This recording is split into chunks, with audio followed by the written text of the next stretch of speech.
dive into it. And just like that, there we go. I'm on screen. So just to give an introduction, since this is the first episode here, to give you some preference of what the Uncomfortable Bible Study is I've seen out there in the modern world of the blood debates where atheists and agnostics often criticize certain aspects of the Bible, such as slavery or other aspects. And sometimes I feel like that side doesn't understand what the Christian side understands from the actual foundations of those things. And so that was one thing I really wanted to address. And something else I saw on the internet was a bunch of people in my space actually doing Bible studies amongst themselves, believers talking with believers. And something I didn't see out there was any Bible studies out there that actually had believers and unbelievers together in one panel to really discuss the issues. And for anybody that's out there that is struggling with the Bible or struggling with coming to Christianity, wherever you sit on the spectrum, I felt like this was a really good platform that we could potentially meet the needs and the education of a lot of people. And when it comes to the education, I am not a pastor. I am not a theologist. I am not an expert. I am a novice Protestant searching for reading the Bible in its true message. And I brought this team together to actually help me understand what some of these things mean, where the things that I don't understand, maybe they can give me some light to where things I think I understand, and maybe they'll give me some light on that as well. Definitely not here to preach to anybody or tell anybody that my view is absolutely correct. I have a lot to learn. And I thought this would be a really fun platform to bring a bunch of people together and discuss the ideas. The other part is I put this together in a season 1, which actually has 12 episodes. And of these 12 episodes, I wanted to make sure that each episode built on top of the next. So before we dig into the hard topics that everybody talks about in debates, I figured we have to build a foundation first. So in the very first section of this, we're actually going to talk directly about what the Bible is and how did it come from being some books to a bunch of books and a collection of books to being holy and why it is particularly holy. And then as we build on that, we'll go into some of the things that people find are crazy in the Bible in the second section. And then in the final section, we'll attack the issues that make people uncomfortable in the Bible, that are the particular conversations that happen in like the blood sport debates. So there's a lot to unpack here. And so in this first season, we've got those 12 episodes, and we're going to keep on building upon those. And so I think this is a very exciting and a space that really doesn't exist on YouTube yet, where we actually do look at the Bible with atheists, agnostics, and Protestants. And I think on our panel here, we've got 3 Protestants, and 1 Lutheran. We don't have any Orthodox, but that is definitely something we'll explore here in future seasons and debates. So with that, I do want to talk about a little bit. I got to do the YouTube legal stuff, right? So the views and the opinions expressed in this program are those of the individual panelists and do not necessarily reflect the official policy, position, or beliefs of this channel, its hosts, or its affiliates. This broadcast is for educational and discussion purposes only. The channel does not endorse, condone, or support any specific personal, religious, political, or ideological positions expressed by participants. All content is intended to encourage respectful dialogue.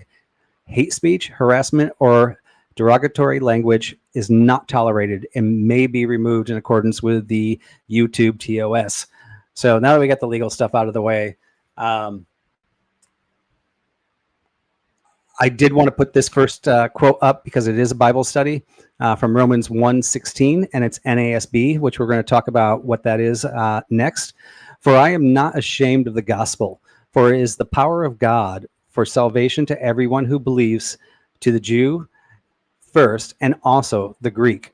I like this because here I am going publicly to the whole world. I mean, absolutely the whole world, saying that I am not ashamed of the gospel and willing to put it in front of unbelievers and willing to hear the challenges there. So I just kind of thought it was an appropriate opening scripture for a Bible study. And of course, since we do have unbelievers here, it makes it a little bit uncomfortable, which is great. But to go into when we are quoting scripture in this particular this season, I am going to be using the NASB version. So anybody that doesn't know about all the different versions and translations, and this is something we might actually end up talking about in this first episode, is how do we know that a translation of a translation of a translation of a translation is correct? There really aren't translations of translations, but there are different versions of the Bible. And on the far left here, we have word for word, which means basically we're trying to match up from the original text to the current language that you're reading the Bible in, word for word. Then we also have a thought for thought, meaning that we're not going word for word, but from the original translation, this was the thought. And then we translate that same thought into a more relevant version in that language. And then we have the paraphrase. One of the most well-known ones here is the Message Bible, which actually doesn't even do a thought for thought, but kind of brings things into today's psychology and ethics and things like that, trying to match it up with time, space, and it's not a word for word. There's also one on here that's not mentioned, which is the new, I think this is Glenn's favorite, the Gen Y Gen Z Bible. I would definitely say that it's in the paraphrase area there. But there's another one that's interesting over here, kind of hidden by the chat here, which is called the Interlinear. This one is actually a word for word translation. There is no additions, no subtractions. And if there's any unknown words there, they're marked as unknown. So you can actually line these up. So the reason we're using the NASB, which sits right here, is because when it comes to the English versions, it is the most accurate word for word of the original manuscripts. We can see here the original King James version, the KJV here, is actually more literal word for word than the New King James version, which is kind of interesting. And then one of the most popular Bibles out there is the NIV, and we can see this one sits right in the middle of the thought for thought. So for relevancy, and because we have non-believers that often talk about the translation, we will be using quotes all season from the NASB. So given that, today's topic is actually where did the Bible come from? And so we're really going to be asking a simple question: where did the Bible actually come from, and how did this collection of writings become what we now call Scripture? I invite people in the chat to throw their questions out, engage, and I'll be monitoring those, and we'll be monitoring those. At the end of this episode, we will actually start addressing some of your guys' comments. You can bring them to the panel. We'll let the panel respond. So given that, let's actually jump into the panel. So every episode, we do have a committed panel that's here that you guys will get to know and love. I have to give my extended appreciation to all of them because they have been so helpful in helping me launch this. They've added a lot of the insight into all of this. It has not just been me. I just have an amazing group of panelists that are both faithful and unfaithful or non-faithful. And I'm really appreciative to all of them being here. But every episode, we will have one special guest. And these special guests, sometimes I know what side they're on, sometimes I don't. Sometimes they'll be coming from an agnostic, an atheist, an anarchist, maybe even a different religion view, or they may be actually on a faithful view. I'm going to try to make sure I bring up panelists when it comes to really detailed conversations that has some sort of relevancy to that particular conversation. So we do have our first special guest, and I'm proud to announce him. That is going to be Cleaner 409. So I'm super excited that he's here. Super excited that he's here to support me. Very great guy right here. You can find his YouTube channel at Cleaner 409. So make sure if you haven't seen him before or you're not familiar with him, go over to his channel, check it out, subscribe, like, make sure we show all of our panelists out there some love. I'm about to bring up our panelists. I am your host, and this channel is originally streaming from YouTube or Vibe on YouTube. So if you want to go ahead and follow me and get updates on all of our studies that are coming up in the future, make sure you subscribe there. I already mentioned our guest, Cleaner 409. On our panel, we have Beth, we have Glenn, we have Dusty, we have Ryan, we have Tyler, who's average debate enjoyer, and hopefully John Mooseman's going to join in at some point here. I'm not sure if he's going to make it on today's episode or not. Actually, I haven't checked the back room to see if he's shown up yet. No, I don't see him yet. So yeah, make sure you go to everybody, like and subscribe them, follow them. It's like I said, a super honor to have everybody there. So with that, I think we'll go ahead and as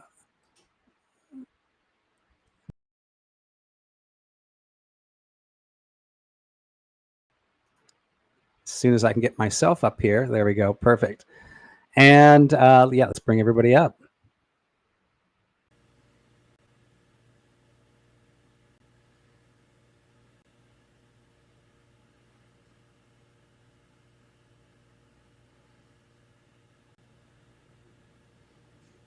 There we go. Oh, we got Glenn, we got Ryan, we got Cleaner, we've got Flo, Beth, Tyler, and we are missing, yeah, John, I think, right?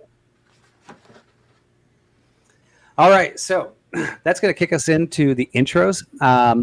I'm going to go based on the order on the screen here for everybody, but I'm going to put Cleaner last since he is our special guest here. So that means that we're going to start off with Beth. What I'd like to hear is like everybody to keep it to a minute or two, not too long, very short. Where your faith is, what you expect out of this, and if you want to plug yourself, go ahead. So Beth, it's all you. Short and simple. I was raised in a non-denominational Christian fellowship, which became a church. I don't exactly have a denomination as of today, but definitely, of course, still keep to Christianity. I'm just excited to have a really cool conversation with everybody and kind of explore my ideas and hopefully bring some really cool stuff to the table. And no plugs for me. All right, awesome. Dusty. I'm Taylor, or Flow State, or Dusty, whichever you want to call me. My channel is The Powdered Dusty. I am an agnostic who does not believe in organized religions at all, for sure, but I consider myself agnostic because I am also not a materialist, right? I don't think we're just an accident that popped out of a big bang. But anyways, glad to be back. I'm not going to do a long intro because I did one last time. So if you don't know me, watch the first episode. Which is a good point. So anybody that is interested in getting a little bit in depth with all the panelists, we did do a episode 0, Meet the Panel. Feel free to check that out on our channels. Glenn, you're next.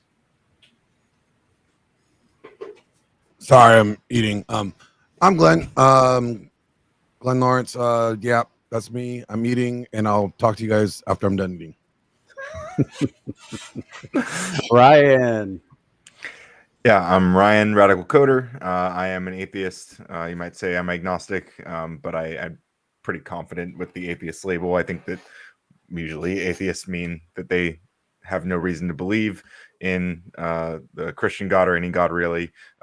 Atheist to that, as well as Ra, the sun god, etc. But I am very open-minded, very curious, a little bit spiritual in some ways, but more so in a caring about consciousness kind of way. But definitely very interested to see like what I don't know about the Bible, which is a lot. So it'll be interesting to hear where people are coming from. I'm always very, very skeptical of anyone who claims to know what the creator of the universe wants and to want to impose that on anybody around them. All right, Tyler.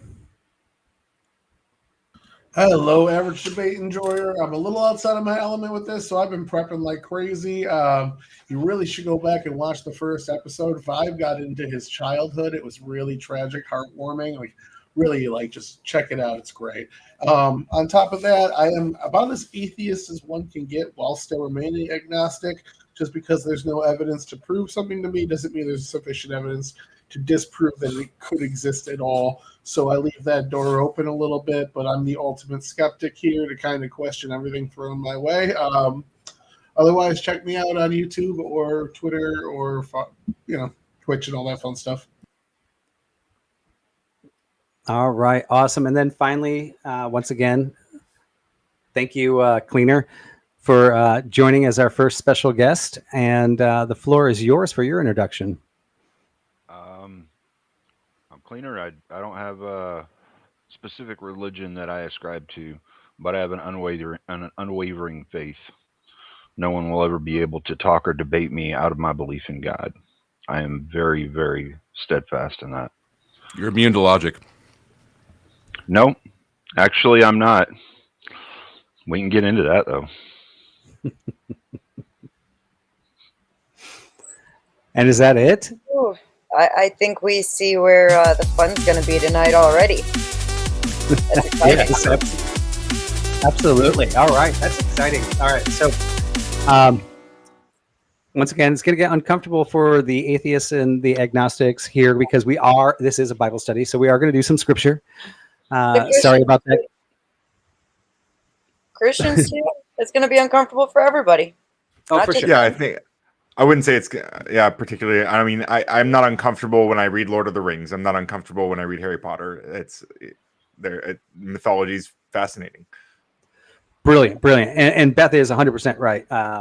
Because there are topics that when I read, I'm kind of a little bit uncomfortable about too. And once again, that's the reason for this whole study, right? Where I'm reading something and I'm like, when I have to discuss it with somebody else and their views, sometimes it gets a little uncomfortable. Yeah, you don't want to accidentally lead anyone the wrong way either by saying something that, might completely turn them off like that. So it can be it's uncomfortable for everybody. I agree. Christian on Christian violence kicking off. Well, I mean, from what I've seen most recently over the past year and a half, 2 years, that seems to be what happens quite a bit because some Christians believe that just because somebody smokes or drinks a little bit of whiskey or something that they can't be a Christian or they're doing something wrong. And yeah, those guys think they're God themselves. I get that. I'm just saying, so this is something very simple, and that's not necessarily true. So I do see a lot of that. Everything has Puritan gatekeeping, though. You're not a sufficient X unless you do Y is like a very common thing right now. Yeah, I kind of it's above my pay grade, so I don't worry about things above my pay grade. I only know what I'm told. All right, perfect. Well, each episode, we're going to try to jump into 4 different topics subtopics related to the master topic. However, being that I'm just flowing in with money and sponsors are killing me nonstop to be sponsored on this show, I have to lead off with the first sponsor right now, which we've got here. So tonight's Uncomfortable Bible Study is proudly sponsored by Scrolls R Us, your one-stop shop for slightly used Torah scrolls. That's right, friends, 20% off parchment that's only been cried on a few times in a synagogue. Why buy fresh when you can buy blessed?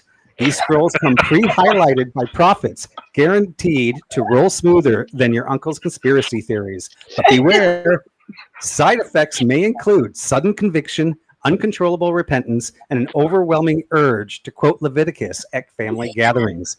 Scrolls are us because the word of God never goes out of style. Oh my God. You should totally let me make a commercial out of this, like the Diddy Oil one. Yes. I can make it. Yeah, Exactly like the Diddy Oil one. Oh my God. I know you would like the Diddy Oil one there, Ryan. That was a pretty good live. It was a great live. That was you did that. You delivered that really well live. Perfect. He's done this before, you guys. He's done this before. Don't forget to use code VIBE at checkout to earn an extra 10% off, by the way.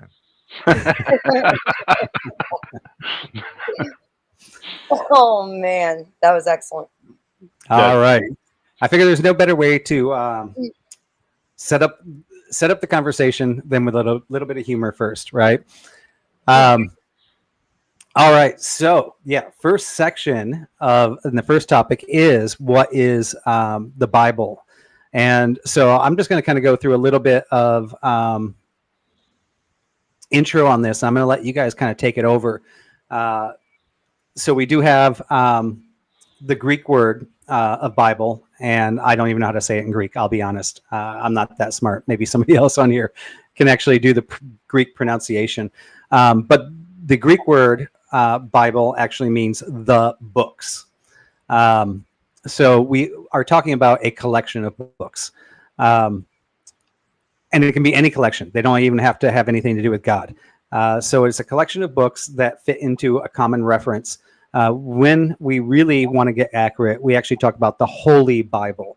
So when we talk about the Holy Bible, that means we're talking about a God-breathed, or at least on the Christian side, a God-breathed group of books that have been compiled together. Something that's important about this group of books in the Holy Bible is that they're not a science book. They are not explaining biology. They're not explaining physics. It's actually telling a story. And to make the story really short, it's telling a story where God creates, humans fall, God redeems through Christ, and it ends with restoration in a new creation. So it is a story, and it actually fulfills that story from the very first book to the very last book. The Bible actually consists of, in the Christianity version, 66 books for the Protestants, 73 for the Catholics, and I think even more for the Orthodox. I definitely think this might be somewhere where people will go, okay, we got a lot of books here. This is going to be part of the conversation, and we have different Christianity faiths. How do we determine these books and which books we don't? So really, when we're looking at the Bible, if the Bible is just books, does the authority from the word Bible come from the word Bible, or what's inside the Bible? And this particular group of books, through what's inside of it, is that what makes it holy? So I've got a couple passages here too, before we kind of dive into the questions here. So I did talk about NASB. All these quotes are going to be NASB throughout. We're not going to mix and match. We're just going to keep that consistent. Also open to the chat saying, hey, why are you using NASB? I'm looking for any criticism, anything we can do to make it better, let me know. But we got 2 Timothy 3:16 through 17. All scripture is inspired by God and profitable for teaching, for reproof, for correction, for training in righteousness, so that the man of God may be adequate, equipped for every good work. Another quote we've profitable. I want to point out profitable there. Interesting. Well, got. okay. Psalms 119, 105. Your word is a lamp to my feet and a light to my path. So from the Christian side, this is kind of when we're looking at the Bible, like the Bible is a lamp for us. It guides us. We see where it's going. But for the non-Christian, when we're actually looking at what the Bible is, we did discuss, is the Bible more like a library or a single book? And to my point, I think it is a library of multiple books, multiple authors. But in the end, it's kind of a single book because it is a single story. And once again, I'm not saying this is a fact. I'm just throwing these out as questions. Does its diversity of genres strengthen or weaken its divine claim?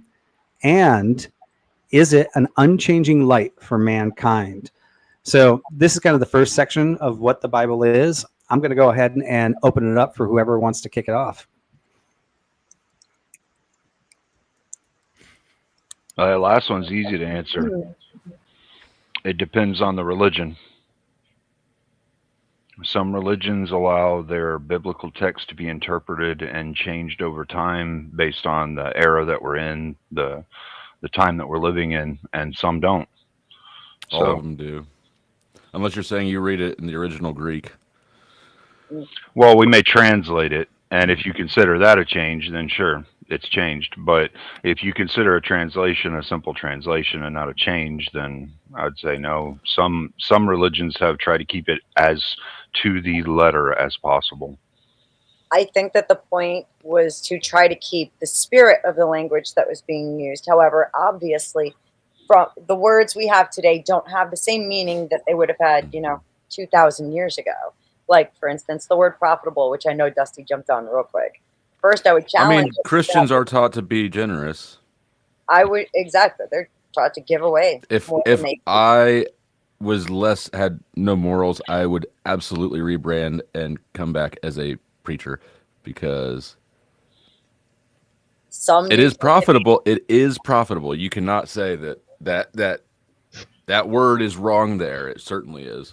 I think that what I'm saying is I would challenge what the original word was that was used and how it was, the context in which it was used. However, especially because within like the followings of Jesus, especially, he says to give away your thing. So therefore, how would you be profiting financially if you're giving away everything? Well, because the Bible is not internally consistent in many ways. Or some aren't. Some are. Or profiting can be beyond just financial gain. Well, yeah, I mean, just to be fair, like profit can, I mean, like even colloquially, like we use the word profit to refer to like just good things coming to people, right? But as for the question of, I'm not sure the divinity of it is really spoken to by the variety of genres. From my perspective, I don't know if that, like when we said it's a strengthen or weaken, it doesn't really do anything. I'm not even sure really how to gauge divinity of something, which I think is maybe going to be one of the interesting angles that we approach here. Well, something that I was always taught when I was growing up was that to look at the Old Testament as more of like a history book, if you will, right? The story of how we got here, the best prescriptions for how to live, and what to expect. There's definitely prophets that take place throughout there too. Most Christians reject the Old Testament prescriptions for how to live. To a degree, but not necessarily. They say that some of them are a little overdone, like mixing linens, or cutting your hair. No. I mean, what they say is that there's the new covenant and the old one doesn't. Those are full on dismissed. Even I think so you're saying that they reject a part of their Bible, actually probably the largest part of their Bible, because the Christians, like, typically it'll be, I think it's like 33 to 41 books out of the 60 something to 70 books will be. So I mean, it's a large majority of the Bible is Old Testament. So you're saying they reject a large portion of their historical documentation, the Bible? Yeah, absolutely. This should not, and I mean, this shouldn't be surprising to anybody, because we've all of us have been around debates where we can hear you. I mean, like, all of us have heard people do that. Well, that's the Old Testament. I'm talking, And you're wrong to do that, because in all actuality, even when Jesus breaks it down to 2 commandments, by following those 2 commandments, you're covering all of the other ones. At no point do those 2 commandments lead us to not mixing linens. Those are not part of. Right, so you're doing it now. Yeah, you've got to get into like the difference between it comes down to biblical law versus church dogma, right? And all this stuff is in the Bible, so maybe you want to think through your resistance before you just start talking it out. I would say what I think and I'm not going to say like all the people that are in the church, but like typically what I hear from priests is if the Old Testament and the New Testament conflict in some way, the New Testament is what they follow. Not specifically that they don't listen to the Old Testament, but that if there's a conflict of some kind, it would be the New Testament, because that was what was created of Christ. just because there's like ceremonial laws and things like that, that doesn't make them necessarily practices that need to be. They change. How do you determine which one is can be dismissed as ceremonial or cultural, and which one of the prescriptions in the Bible is biblical? It's really so. Like a perfect example is we can even look at within the New Testament when Paul is writing letters to the churches and he's giving prescriptions for how to deal with it. No, Glenn, you're you're good. Yeah, but we, Oh, well, yeah, you're but we talking. can hear you. So Our bad. Our bad. Our bad. yeah, but Can you hear Glenn? Yeah, no, we can hear you loud and yeah, clear. it's funny. I've seen this happen before, where like somebody was muted in Streamlabs in the talk studio, and we could still hear them. I'm not sure Yeah. what's up with that. I think Talk But, Studio is like works for the feds. Oh, I can hear you now. So Well, I So- just unmuted myself now. To kind of look oh, at it's interesting. that, Some people couldn't hear. Yeah, That's again, weird. that's the same thing that was happening this one time. I don't know. It's to weird. loop it back to I'm your sorry, I original didn't mean to, like, question, Derail anything.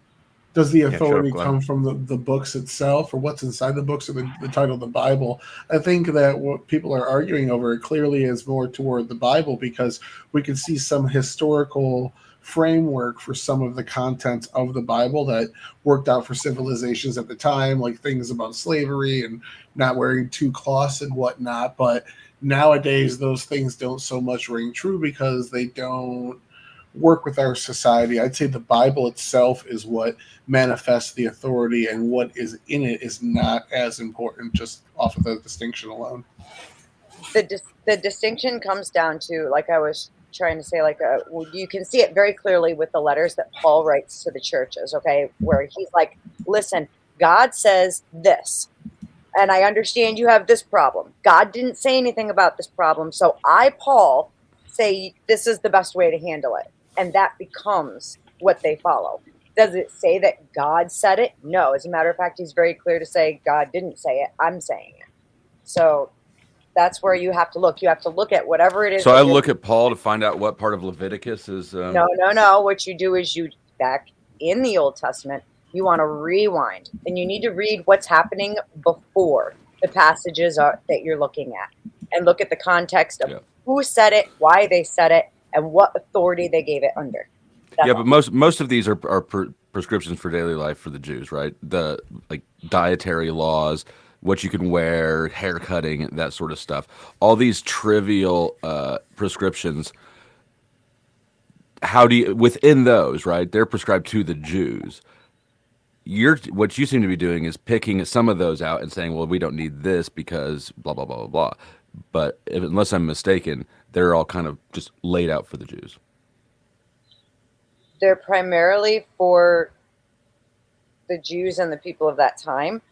I'm not entirely sure. I mean, of course, it's like I said, even you see ceremonial laws shift and change over time depending on where they are and, you know, who the pretty much who is there and what the circumstances are. They couldn't always practice things the way that they wanted or traditionally practice them because they were under occupation or, you know, full out in slavery. So God changes his mind about the laws. no, God didn't change. Again, did God say it, or was it something that was recommended by the people to set themselves The Bible apart is from God's everyone word. else? So, I mean, could we break this up into a few different pieces, right? So we've got the 10 Commandments, right? That's the most popular thing that everybody knows. And from the Old Testament to the New Testament, I wouldn't say that the New Testament actually refutes the Old Testament. I would say it actually it completes and it extends it, right? So if we were to look at it at the 10 Commandments, is there anywhere in the New Testament, per se, where Jesus says that any of those are now no longer valid? He doesn't say they're not valid. He says he completes the law. And the implication there is that you don't need to stress about this. If something is completed, it's not still in process. He says Now- he fulfills the law, which means he lived it to the letter. That's not what that means anywhere else where the word fulfilled is not used that way anywhere else. You're redefining it. Okay. Is it? Give me an example. When else does fulfill mean embodied? Just because you embody something, he says outright, I came to fulfill the law, not to do away with it. That doesn't mean the law is now done and gone. So how did you come to your conclusion that fulfill here means embody? Because that's not where how fulfill is used anywhere else, not even in the Bible, but just at all ever. You can, all right, how do I word this? Fulfill as in the completion of, or fulfill as in the feeling of? As in, not that, well, I wouldn't consider it so much as the completion of. Just because you do it, that doesn't mean it's done. I think the argument we're having here is, moreover, is it complete and is it done and away with, or is it lived up to and embodied, like Dusty's saying? And I would argue more that, especially because we also know from Scripture, he's said to have, gone to the cross without sin. That would mean that he had to follow the law to the letter, okay, and not messed up on that. So therefore, he's fulfilling the commandments of the law. He's living up to all of them. But he says outright himself, I came to fulfill them, not to do away with it. So this is another contradiction, though, because when something is fulfilled, you can check that box, it's done. So again, let me break break out my handy dandy dictionary. Let's look up some. Wouldn't it also be said that because we look at some of the laws in the Torah, the first 6 books, right, where there are sacrifices required. Us humans have to basically give up our flock and certain things to God. However, in the New Testament, there's no more sacrifices. However, the ultimate sacrifice was made, Jesus, the Lamb, and he fulfilled that sacrifice, which therefore nullifies those previous sacrifices. Would I be incorrect in saying that? That sounds right to me, right? Like that final sacrifice completes that. We can put blood sacrifice away. It's done. So we have confirmation that the Old Testament 10 Commandments are part of the New Testament. We've got confirmation that the removal of the blood sacrifice is because we actually sacrifice God in the New Testament. What would be the next area where you're saying that what the was Old the first one you Testament said? Sorry, what was the first one you said? The 10 Commandments. They're still upheld in the New Testament. Yeah. Maybe, but what I'm talking about is fulfillment. What does it mean to fulfill something? And you brought up the excellent example of blood sacrifices. That is something that every Christian agrees is fulfilled and done. We don't still need to do blood sacrifices because Jesus changed that and he fulfilled that requirement. Right. So we're talking about the completion of the requirements Correct. in the Bible. Right. There are 4 definitions for the transitive verb to fulfill something. There's to put into effect, execute, to meet the requirements of, to measure up to, or to bring to an end. So you've got 4 definitions. Can all 4 be applicable in different ways, depending on which part it is you're looking at? So, Beth, either the law was completed and you no longer need to be upheld to it, or we should be doing some sacrifices real soon because we're behind. Nah. I think that different aspects then why would he still uphold the 10 Commandments and say that this is still in effect? I don't think that he does. I'm just accepting the claim because I assume that whoever made it knows better than I do. They are still upheld. That's why, in the New Testament? All right, well, then if the old law is still upheld in the New Testament, we better find some sheep. So I can help you a little bit here. I looked a little bit of this up while you guys were arguing. The law breaks down into 3 divisions: moral, civil, and ceremonial. The moral law is timeless, applied to all, something Jesus followed. The civil law is for the Israelites, set up apart from other nations, also followed that to a T. That's how he died without sin. And the ceremonial law is religious sacrifices to the temple that ceased after he died, because he was the perfect sacrifice for our sins, requiring no more sacrifices moving forward. So that's how that is. But where does that come from, right? Did Jesus say, I'm only completing ceremonial? I don't think so. I think that's I don't think so either. I think that it's a Christian interpretation to try to have their cake and eat it too. It could be. Well, on that note, I was kind of thinking about the third question, which was, and is it an unchanging light for mankind? And I think this again, kind of for me, it's similar to like any book. How any book can be an unchanging light for mankind is in like at any point in history, we can pick up a book and learn something from it, no matter like what book it is, or what like there is something that can be interpreted and something can be picked up from it, because it sounds like that interpretation and the enacting of the rules that are interpreted, that seems to change based on a lot of different factors, whether it's how specific words are used in a specific time, or just how people prefer to use those words at a given time. Well, I mean, I think if we're going to try and understand what they would mean when they said fulfillment back then, like, wouldn't we want to go to the language that they used back then to try and understand the actual word they were using? Like at that time, fulfillment meant to come to an end or to be consumed. So, I mean, that would be you're finished with that. That doesn't need to be done anymore because we've fulfilled that. It's done. I'm pulling up what the original word was. All right.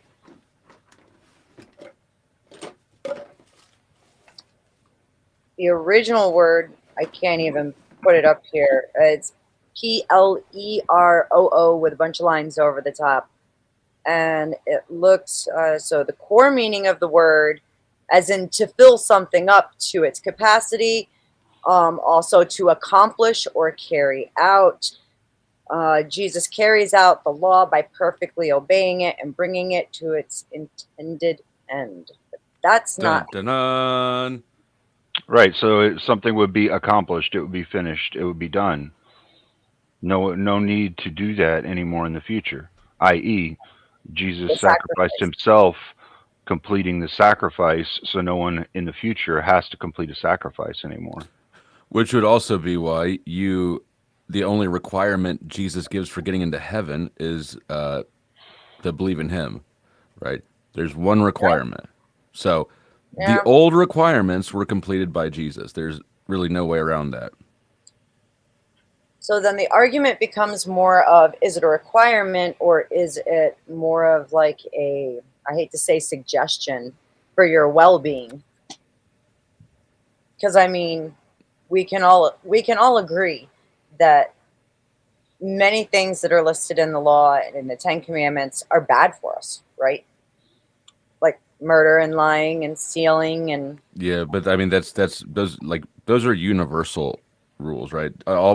There's nothing uniquely Jewish or Christian about not stealing, right? Stealing is prohibited across the board. Well, I would disagree with that statement with the way today's society is going, in the sense, right? Like, thou shalt not covet thy neighbor's wife. Right. I gotta close my windows real quick. We're like getting yelled at. Be right back. We have a lot of degens out there that are saying that you know what, like, what if both parties are fine with it and you want to do threesomes and you want to sleep with everybody in the neighborhood and do all these things, that's perfectly fine. And we're moving towards that type of society where if I don't like that somebody else just like goes around and sleeps with everybody, I mean, because that's one of the commandments is basically we should not be doing that type of stuff. Society can change. Ryan, stop it. But that's a non-enforceable law, right?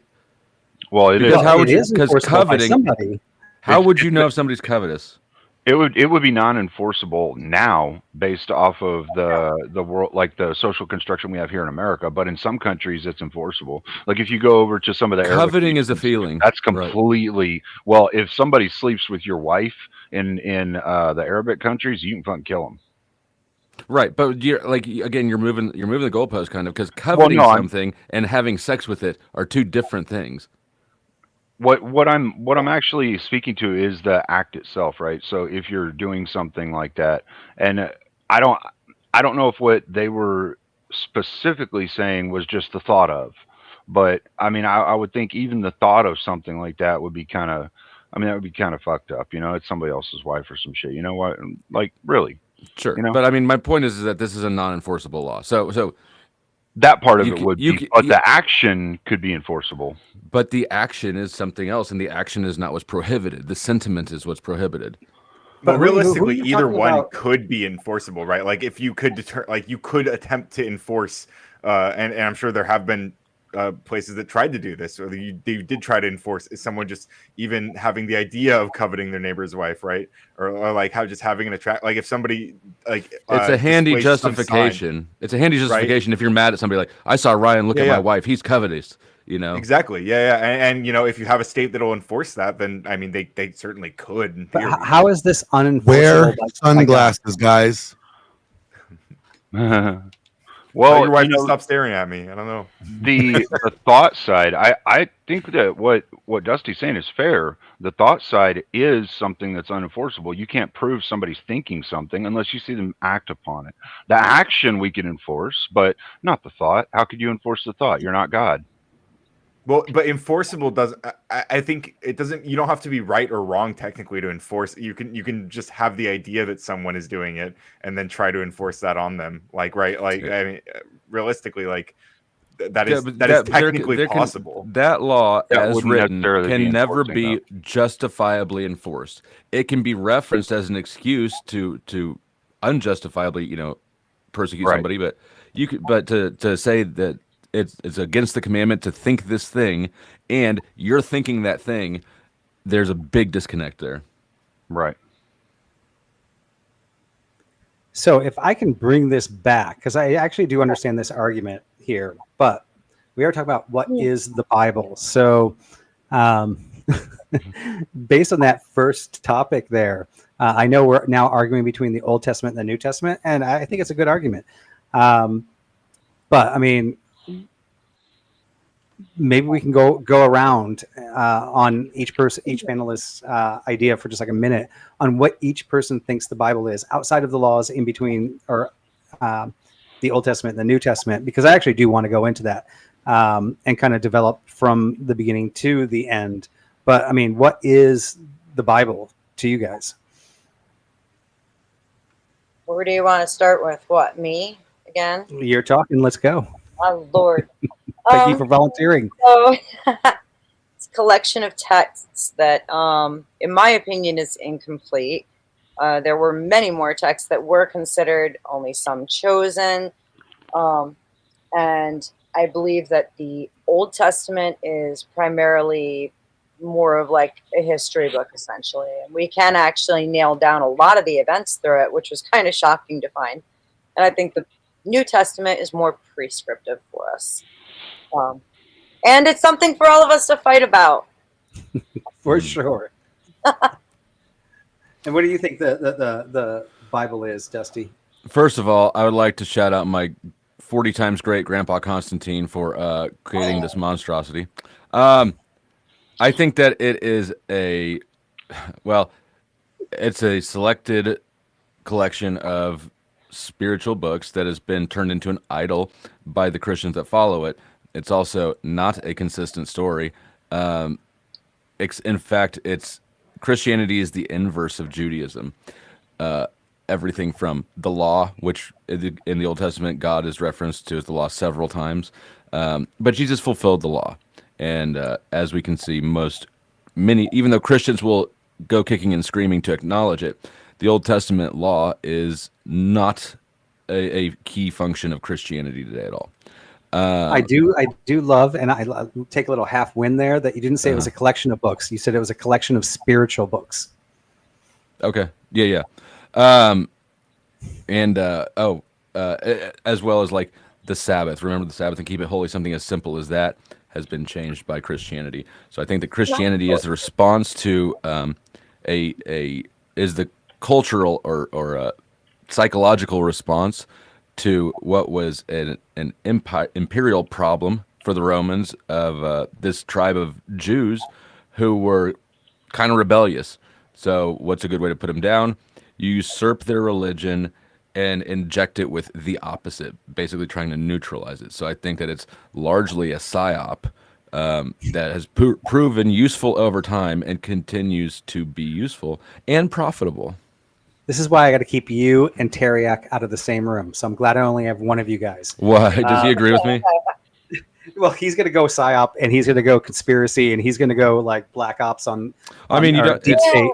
Yeah, no, it's not even it's not even like that. You don't even have to get down the rabbit hole. You can look at the stages of brainwashing and see that they go through exactly the stages of what Christianity does. You're bad.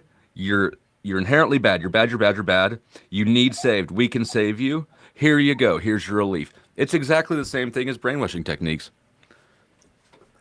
This is great because I actually did cover a lot of these topics in the original episode 1. So I do have retorts for that. I think I'm going to save for the next episode. But Ryan, what's your version of what do you think the Bible is? And is it real? I mean, You say, is it real? I mean, like, there is a Bible, right? Like, it is. I'm not sure how to engage with that exactly. I don't have like a deep understanding of the historical context, but like it certainly seems like it has a functional use historically. Like we talked about how a lot of the things that the Bible suggests are or commands are things that are just kind of good in general. Like would surely have, like, most people would have been like, don't take my shit, like don't steal from me, regardless of, before the Bible or before the commandments are telling them not to. Don't kill, like, people are like, don't kill me before that, like people still so like try just using a system to try and enforce these things or to encourage more people to follow those rules certainly seems like a functionally useful thing for societies. And so I imagine that in a lot of contexts that's what it was used for, and that also means that it was whoever is kind of deciding what it says or who communicates what it's saying to people in their society, they are also able to use it to tell them what they think, again, as I alluded to earlier, like what they think the creator of the universe wants them to be doing. Whether that's good advice or bad advice is a different conversation. But and I'm going to skip the screen a little bit here and go to Glenn on his interpretation of what the Bible is. Yeah. So what the Bible is basic instructions before leaving Earth. Thank you very much. I rest my case, Your Honor.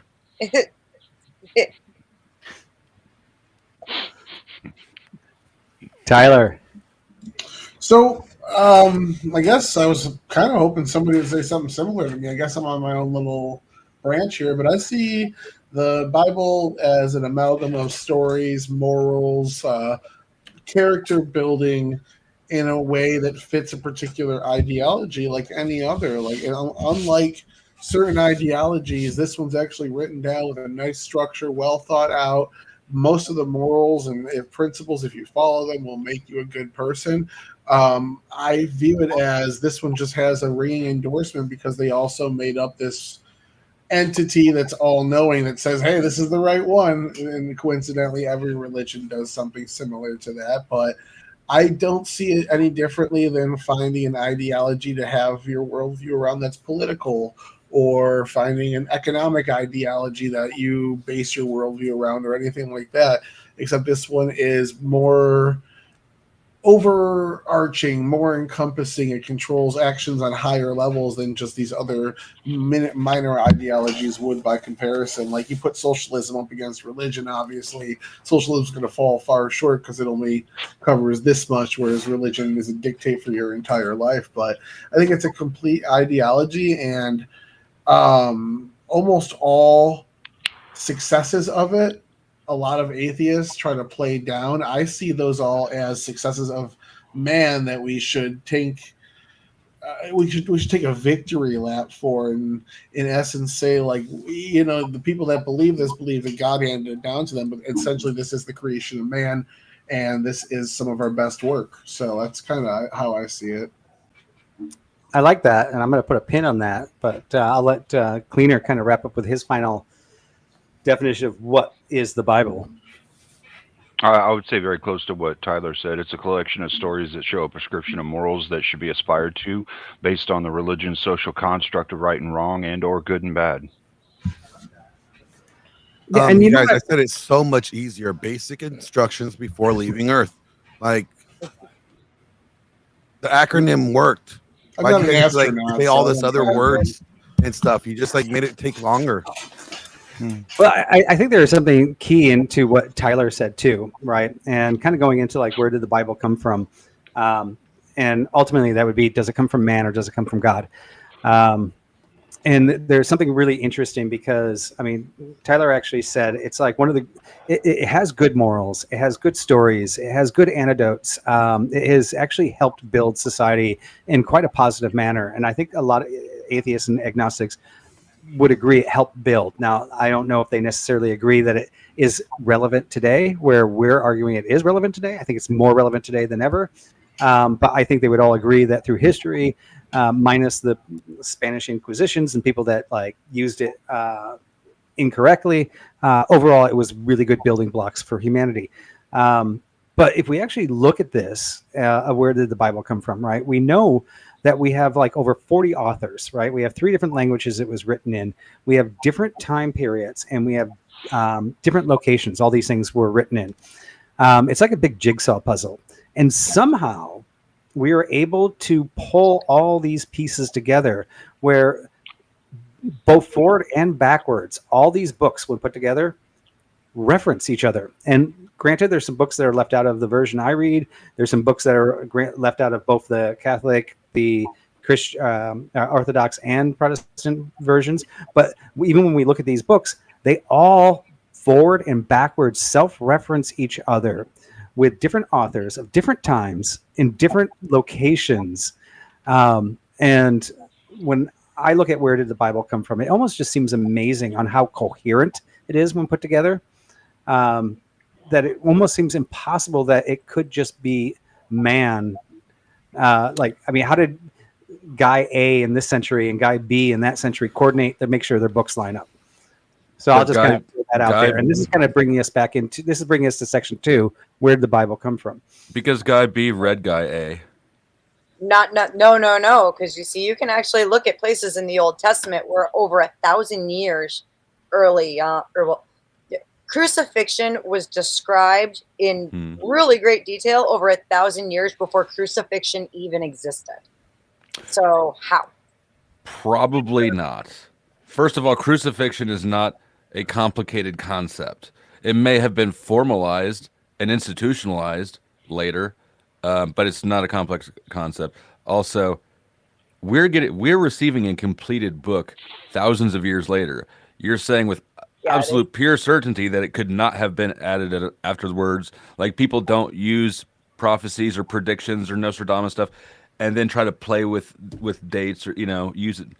Of course it could have been the most logical thing is to go, well, this if there could have been no way that they knew about this back then you have to assume that it was added at a later time. That's so okay. Yeah, I get what you're saying, and like, all right, as far as the books go, like, I can totally agree. Like, there's a lot that I personally think should be in the Bible that's not in the Bible for a myriad of reasons, primarily because it cost so much and was so labor intensive in order to even make texts back then. Depending, you think that they left that out because the church couldn't afford it? But some books, absolutely, and because they also don't like. They picked what best suits some narratives in some situations, or what they felt completed the message thorough enough for what they were aiming at. So I think there's books that are absolutely left out. I mean, many of the Dead Sea Scrolls can be dated to the same time period as our earliest texts that we already have in the Bible. So, well, then wouldn't that be saying that the Bible is incomplete then if there's things left out? Well, technically, no, just because this is the Bible that we have right now does not make those texts any less applicable. Why does this Bible have 66? The Catholics and Orthodox have 76. The Ethiopians have 88. There's not. I think the question that's being asked here, Beth, is what's your metric for completion of the Bible? What would you call a complete Bible? What makes it complete? That would require an entire library, in my opinion. But that's also kind of what they consider. So do you agree that the Bible is not the perfect infallible word of God? It's the words within the Bible are. I think that there are more texts that should have been included. So we've got a perfect book that's incomplete and has been changed many, many times, and that makes it just imperfect. Right. So there's a couple things in there. I wouldn't necessarily say it's been changed. That's what I'm. It has been changed for sure. We can look at there's slave Bibles. Slaves didn't get the same Bibles that freedmen got. Yeah, but those were stick figure drawings. They didn't read either. If we're talking about the Bible, okay, let me change that. Let me change it a little bit here. The Bible's been changed, right? Because it's a collection of books. The books in the Bible is really what I'm referring to.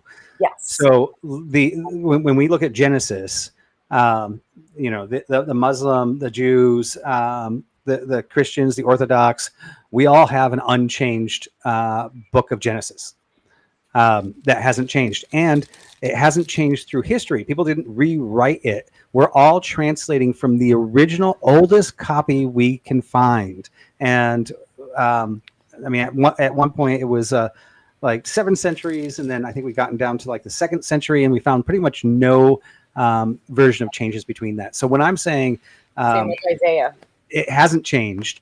I'm same not with saying the Iliad. Same changed. with that's a collection. All you're saying is that that's a nothing statement as far as the question goes, right? No, and I want to get to that because I actually think it's very relevant, and we can actually look at through the development of the Bible, right? So the development of the Bible first was individual books. That's where we have to start. Yes. There wasn't a Bible when the first book was written. And this goes for the New Testament too. There wasn't a New Testament either on day one. There was one book written.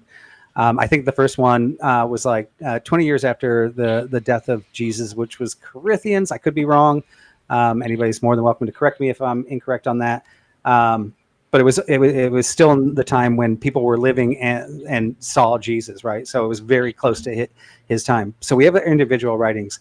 Then we have the Torah, right? The first 6 books. So now we have 6 books that were written. How did the Torah become recognized, which would have been part of,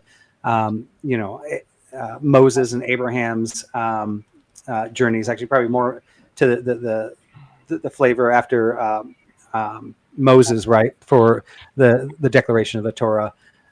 Now we can sit there and we can scrutinize what became the Torah, and then we have the prophets' writings, the Septuagint. Sorry, I always pronounce that wrong. Then we have the Hebrew Bible, and then we have the Christian New Testament, and then we have the 3 different versions of that, right? Now, each of these went through different versions of canonization, right? Each one had different types of councils that actually consulted on what we should put in the Bible or not. And once again, I said at the beginning of this Bible study, I am not the smartest guy when it comes to all this.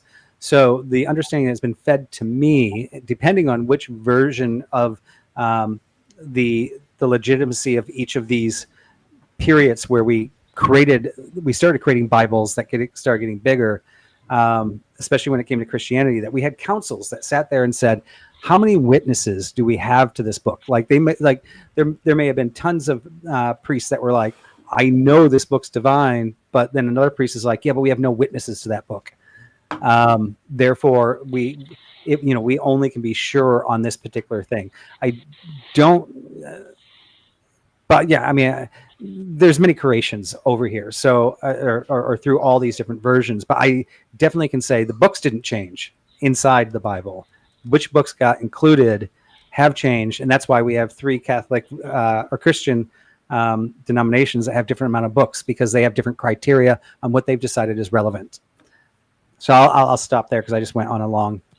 Well, I mean that referent would just be like, based on your denomination, you may have a different Bible, but that doesn't speak to the spirit of what the Bible is. The spirit of what the Bible is a collection of morals, right? That we're supposed to live our life by, the prescriptions to try and build a socially cohesive society from. And so I think if we're going to speak on the spirit of it, then we're not really getting into the historical and whether or not it's historically accurate or anything like that. What matters most is whether or not you take the moral prescriptions from it and you're able to take something good from it and based off the social construct and live within that realm. Isn't that precisely so, what like, what I tend to- Jesus wanted it not to be? Wasn't Jesus specifically against people wanting religion? religion? Yeah, like that's No, literally religion. God never wanted religion. You know, he wanted relationship.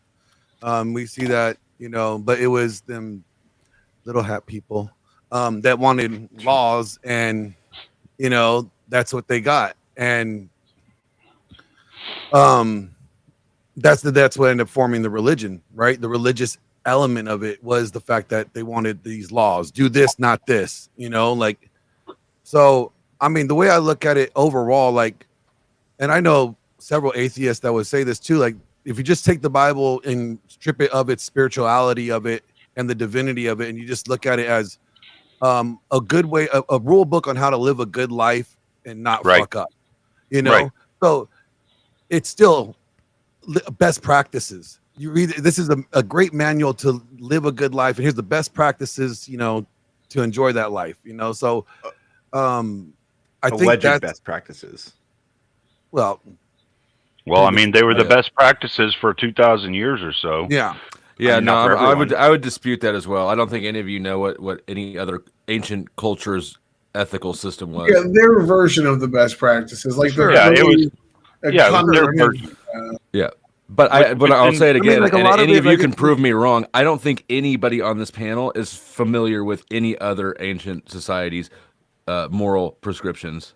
I don't think Well, there's a where are comparison they to them. now? And we still have Christianity, so boom. Well, if you look at Conversation's Tacitus settled. and Tacitus's description of marriage, this is one that I looked at because Christians like to take credit for marriage and for culture. Yeah, the Germanic tribes were way more conservative or whatever in their approach towards marriage. Yeah. So the claim that this is the best practice, and we know because it's still here, doesn't really hold up. Yeah, It's just that the It was Christianity the one that usurped was claim for it. It was the one that was enforced socially in Rome at the time, as it was when Rome was like being the empire of the world, and the church slowly adopted it and like but I mean, confirmed it later on. So I mean, you have like two entities. You have like two different entities that are championing this one thing. It's going to end up spreading around. But also, Christianity tends to take credit for things that it does not deserve credit for, and prescriptions that are not biblical prescriptions at all, like monogamy, for instance. Yeah, and like the idea of bonding and marriage existed from the very beginning. You can even find it in pagan societies, where they had some. They actually, I mean, like to read about some of their ceremonies, they were quite beautiful. But the covenantal marriages that existed within Judaism since the very beginning. So the idea that Christianity itself takes claims for it is that's it's more dishonest. Like, it is. Well, it's only because the term marriage didn't exist until what, Cleaner? The 12th century, 11th century? You and I talked about this. No, it's like no. It was the 12th century or 13th century was whenever the whole Christian or the Catholic Church came up with it, and then later on, Cristo Valentino running around butchering people who were not following the church's prescription for how to get married, which was by going in, paying a tithe, and getting your document signed by the priest. So if you didn't do that, he went and murdered you. And Okay, so we can agree that is not marriage, right? That is. Well, and see, that's the thing though. In the Bible, like, and I get what you're saying, Dusty. I think the Bible though is speaking to the bond between a man and a woman. It's and the thing is, it's always kind of spoken about that. The way that it talks about it is like the bond that is between a man and a woman. That's your woman, you're her man. You know, that there's like a pairing, right? And I don't know if there's really any evidence to say that the Christian Bible or Catholic Bible or any of them specifically speak to monogamy only, right?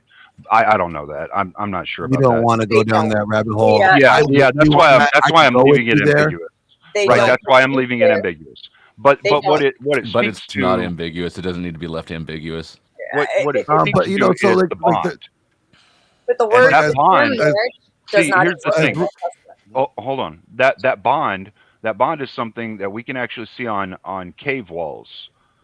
A picture of a man and a woman together and a bunch of little people, i.e., children is what we think they are because they look like little stick figure people, like following along with them. So even cavemen had a concept of the bond between a man and a woman. So this isn't something that this isn't something that Christians came up with. They may have came up with a new word for it. Yeah. It's And a function way of sexual like, reproduction. Yeah, It's a exactly. word Like for it it. existed Right. before human But- beings existed.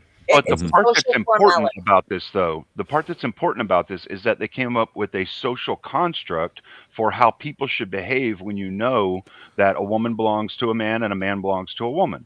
Like And everyone should that's what acknowledge I'm that and saying is understand wrong. that, you know? That's what I'm saying is not So, the case. like- They did not come up with that social construct. So like Because they came up there with was the no term Hebrew for it. word for marriage Well, they before. came up with a construct. They came Yeah, up with well- a construct. They didn't. Well, They just, well, like, we just understood it different ways before. That's all. Sure, and there's somebody was mentioning how they came up with the word, and there's still debate right now over like No, there that was no word word in for particular. marriage. Sorry, real quick, Right, on there wasn't. whether or not that word really applies to certain couples, which is something we're actually facing right now with the potential overturning of Obergefell and making gay marriage illegal again. So like I was saying, like there's the Hebrew, there was no Hebrew word for marriage. You know, it was like it was described by like multiple different words. Like to take was lahwa or something like that, and to take wife, woman, or to own was another way of saying it. But there was no like marriage. Yeah, the Right. term No marriage marriage. exists. So then what is adultery in a society that doesn't have a marital concept? Well, it's to a take That's it's a to take concept. someone else's wife. That's not There- Joe's. Right. So the adultery- but there's what if no your wife concept doesn't of want you? wife. Wants me. Hang But on. no, there is a adultery- concept of Hang a on. wife. What There it is a is, concept. The word what it wife is- is what it is, Dusty, is that there were these unions. Okay, there were these bonds, and the structure was there. They just didn't call it marriage, and that's what Christians are taking the credit for, is the term marriage, which actually falls more into governmental not. shit than it does. Yes. No, it is. it's not. Why would they take credit for a term? That's devoid. Cleaner, Glenn. I'm They- right. For here. real, for real. Right. What Too. use is They're it like we? Yeah. They made a word. All that That's she's it. saying is that they made a word and applied and gave it this social construct of what marriage is and what it's supposed to be, Okay, based on What is- all the things that we have in history, their writings, whatever. Right? look They- at the Okay, look so- at look at look at the link I'm putting back. That's Tacitus. Just look at the link I'm Guys, putting back. guys. Y'all are talking what? Can I- They're- Just to step back here. What does this have to do with the canonization of the Bible? Well, I don't know, but it does prove that Christians are willing to lie in service of the religion, which tells them that the devil is the prince of lies, and that this world is of the devil. So the biggest religion on earth. Come on now, get your cognitive the dissonance Greek, in check.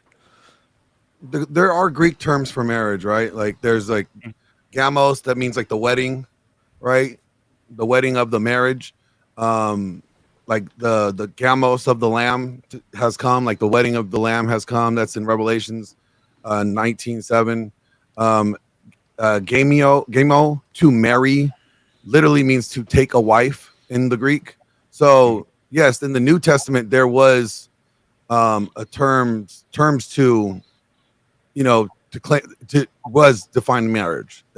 It was just, that's what it was, but not in the Old Testament. So can I jump in on the actual like kind of trying to wrap this back to the question here? Sure. Okay, so what you're asking about is the development from the Old Testament, and some of the questions I see here are like, why do different Christian traditions accept different canons? Does it undermine the Bible's authority? And I don't think it does. So what we see in evolution, the way that human beings came about, is that depending on where you are, the Galapagos Islands, for instance, if you're there, you evolve a different way because your natural surroundings are different. You become a product of your own environment. So these different religious denominations breaking off, especially when they didn't have a way to communicate like we do now, breaking off, kind of going their own paths, interpreting things differently, establishing their own different sets of rules. Like when I was a kid, I used to go to somebody's house to play Monopoly, and they had these fucking house rules that they made up that sucked ass and things of that nature. So that would be terrible. Yeah, same idea. You go in, it's like house rule is you spend too much money on your church, then you're actually doing something wrong, and boom, you're suddenly called a Protestant or whatever. So, I don't think it undermines anything. I think it's people's interpretations, gatekeeping, differences of opinion, maybe a little bit of I want to be the leader so I can collect the money for the church and be a rich pastor that doesn't work that much or whatever. All sorts of reasons why. I just don't think it undermines the faith as a whole. I think it's a bad argument to say otherwise. And actually, gamos was the union, not marriage. It was the union. The word has been changed over time as far as the English translation to marriage, but it was the union is what it meant. But what the thing that's being described by the word, what's the difference? The difference is just in conceptualizing it. That's all. But what is the conceptual difference? What Vibe was saying, even conceptually, what's the difference? The difference is only that somebody decided to write down the rules and regulations of the word and what it is that it entails. That's it. That's really the only difference, dude. Because all we did was hold on. It's the same thing as like for thousands of years we've known it's wrong to pediddle children. And now we have fucking laws against it. We didn't always. People used to just slay people for doing that shit if they didn't fucking like it and they found out about it. But we always knew it was wrong. We just didn't have laws against it. Now we do. That's all. That's it.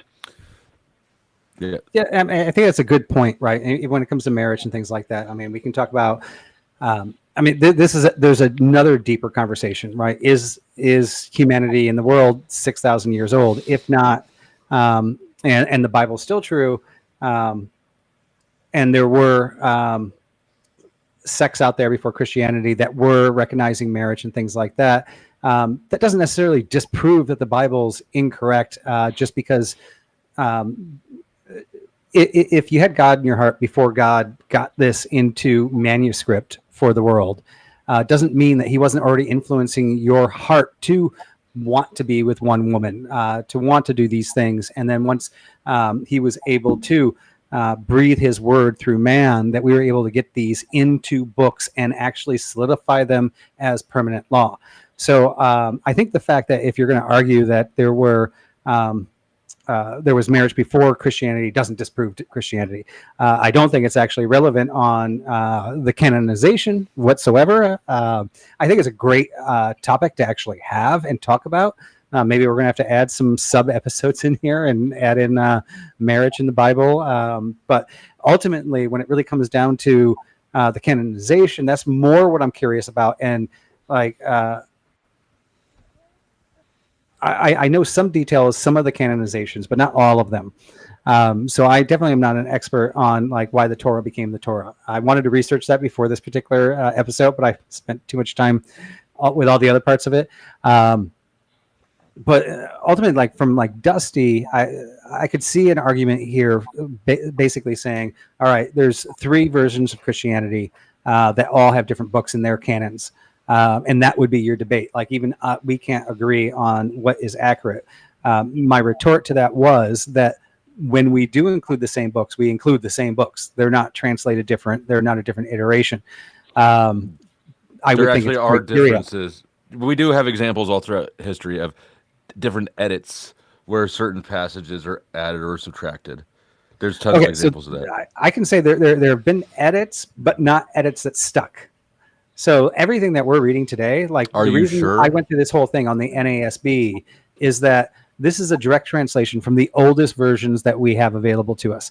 And even when we went like 3 centuries from a version that we were using earlier to a version from 3 centuries earlier, they still matched up. And we adjusted if But- one word was off. But we can use the existence, right? So if I just grant that there's no edits that stuck, we can use the existence of edits that happened, right? And certainly there were people that believed they had the complete Bible. We can demonstrate that the Bible actually is changeable and is not the perfect bulletproof book. Well, okay, of so God. that actually is a perfect debate, right? Well- Because there are warnings in the Bible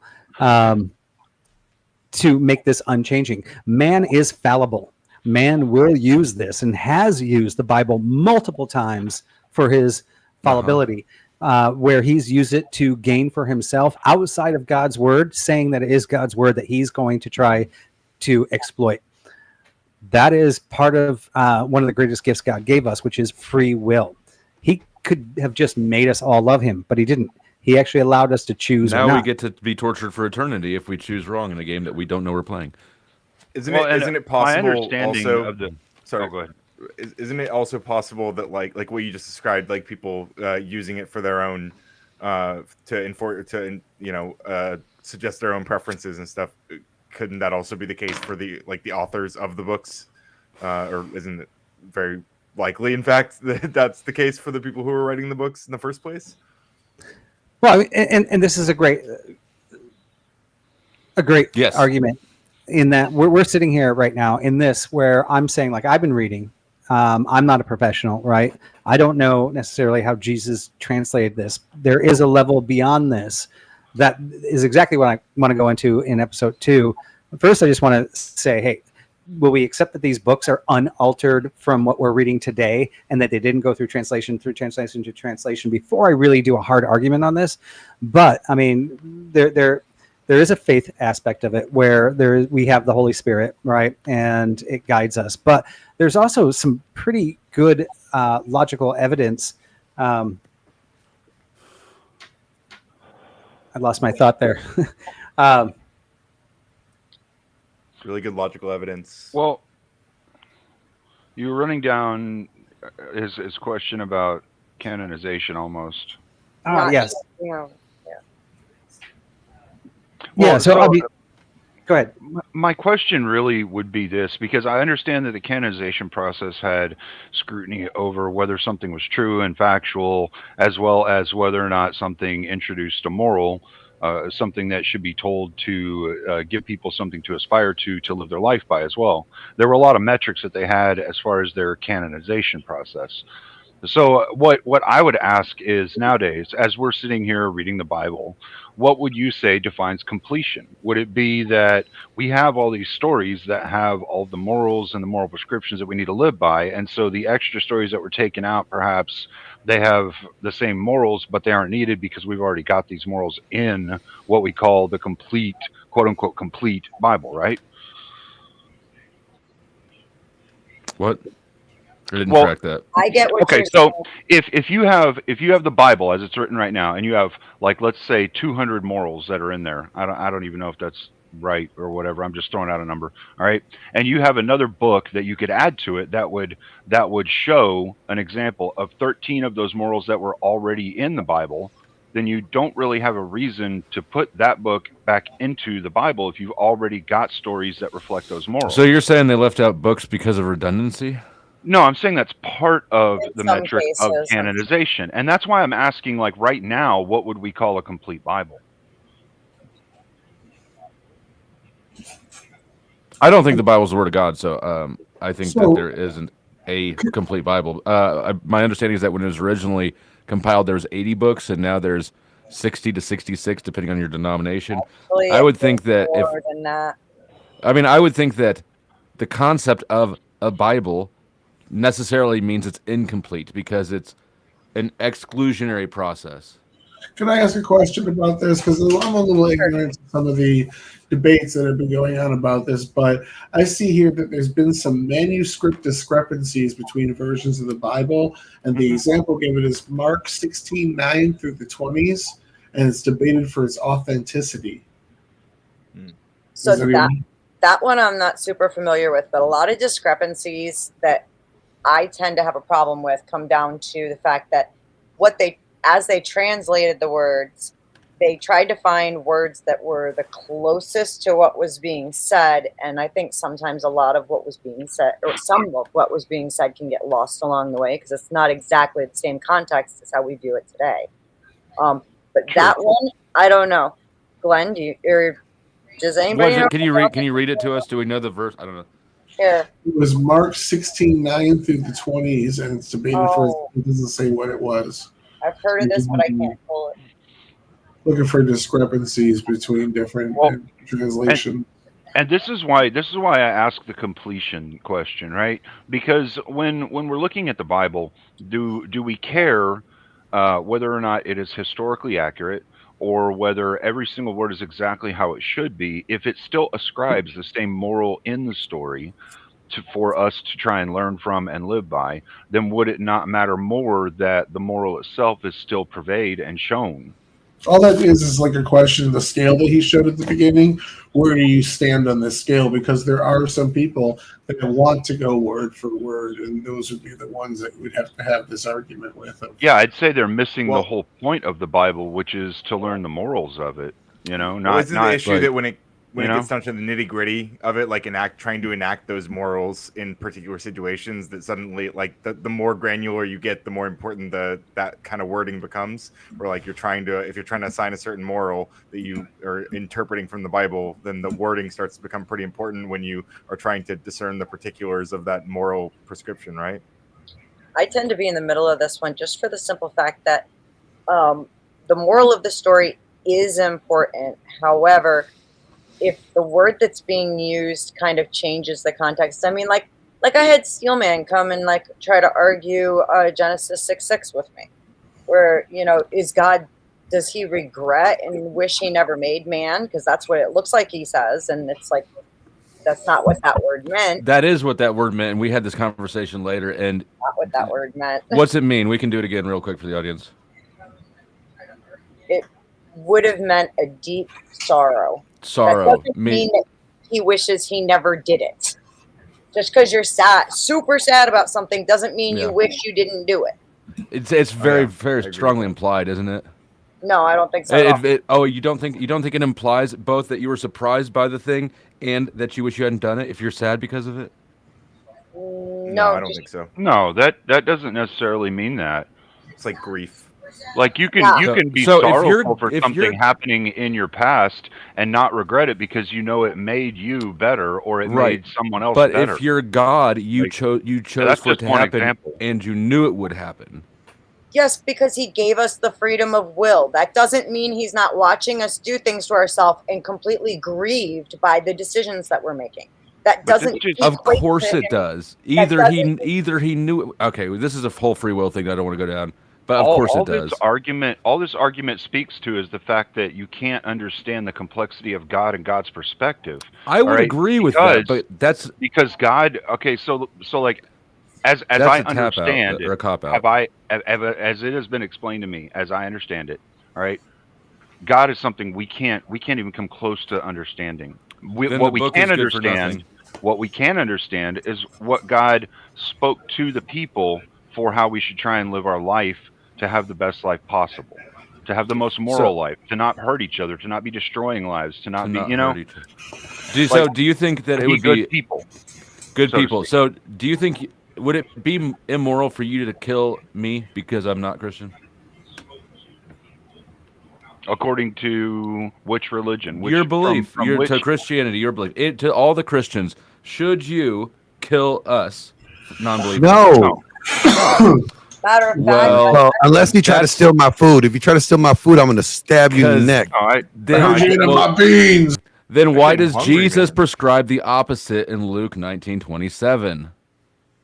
What is he saying? Hold on. Now you're making me do it. Yep, now you're making me do it. Okay, so real quick, I just wanted to say, you're still missing the point. The point isn't whether or not one person said something that contradicted something else or any of that. The point of the Bible is the moral prescriptions for how we should live our lives. Correct. That's what I'm asking about. This is a prescription by Jesus. I wanted 1927. Yes, I want to Luke hop in here real quick because you guys were talking about the completion of it. The reason why it's like you would say it's completed would be because Christ was the final revelation that God had for humanity, and he reveals that already. So that's why there would be no. That's why it would be completed. Double check that verse, Dusty, because that's not Luke. Luke 19:27. Yeah, that has absolutely nothing to do with killing Yeah, it does. Yeah, it does. It says, "But as for these enemies of mine who did not want me to reign over them, bring them here and slaughter them in my presence." But you have to read the whole thing. Yeah, and you got to it practice will hermeneutics explain to it. understand this. What's the whole thing? Give me the context. If you Hold read, on. I'm not going to sit here and read the whole damn thing to you, man. I mean, just give me the like, I don't context think that we're trying to- neutralizes. What's the context that neutralizes this command? That neutralizes this command. What do you mean? This isn't a command from God for us to live our life by. It's This isn't from like a moral Jesus. for us to live our life by. He's telling a story. This one sentence isn't a moral for us to live our life by. This is him telling a story and explaining something, and you'd have to go through the whole story to understand the moral or what it is he's saying that you should understand. Yeah, this is a whole story that he's literally telling a story about It's three. the parable of the 10 minas. Yeah. Okay, well then my bad. Yeah, this is what people get wrong, though, whenever they're trying to pick apart the Bible rather than take the good morals and prescriptions for how we should live. You try to tear it apart rather than look at the good that's in it and try and ascribe the good to other people.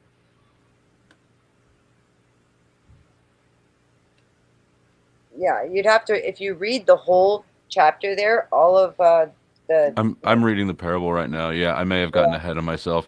It's okay. Mhm. Don't let it happen again. I'll try not to. I don't like it when it happens. Don't make Ryan get his belt.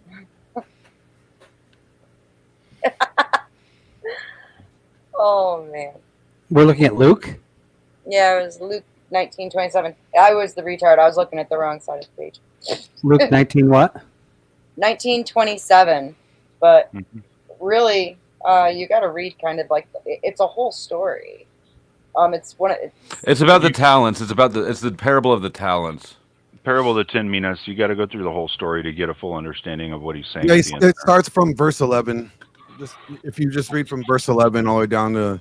Yeah, this is one of the things that drives me crazy too. When people quote like a specific verse and try to you look pick at it the verse- apart. They don't you look practice at the good verse by hermeneutics. itself Christians without the do it all the context, time. it's completely different.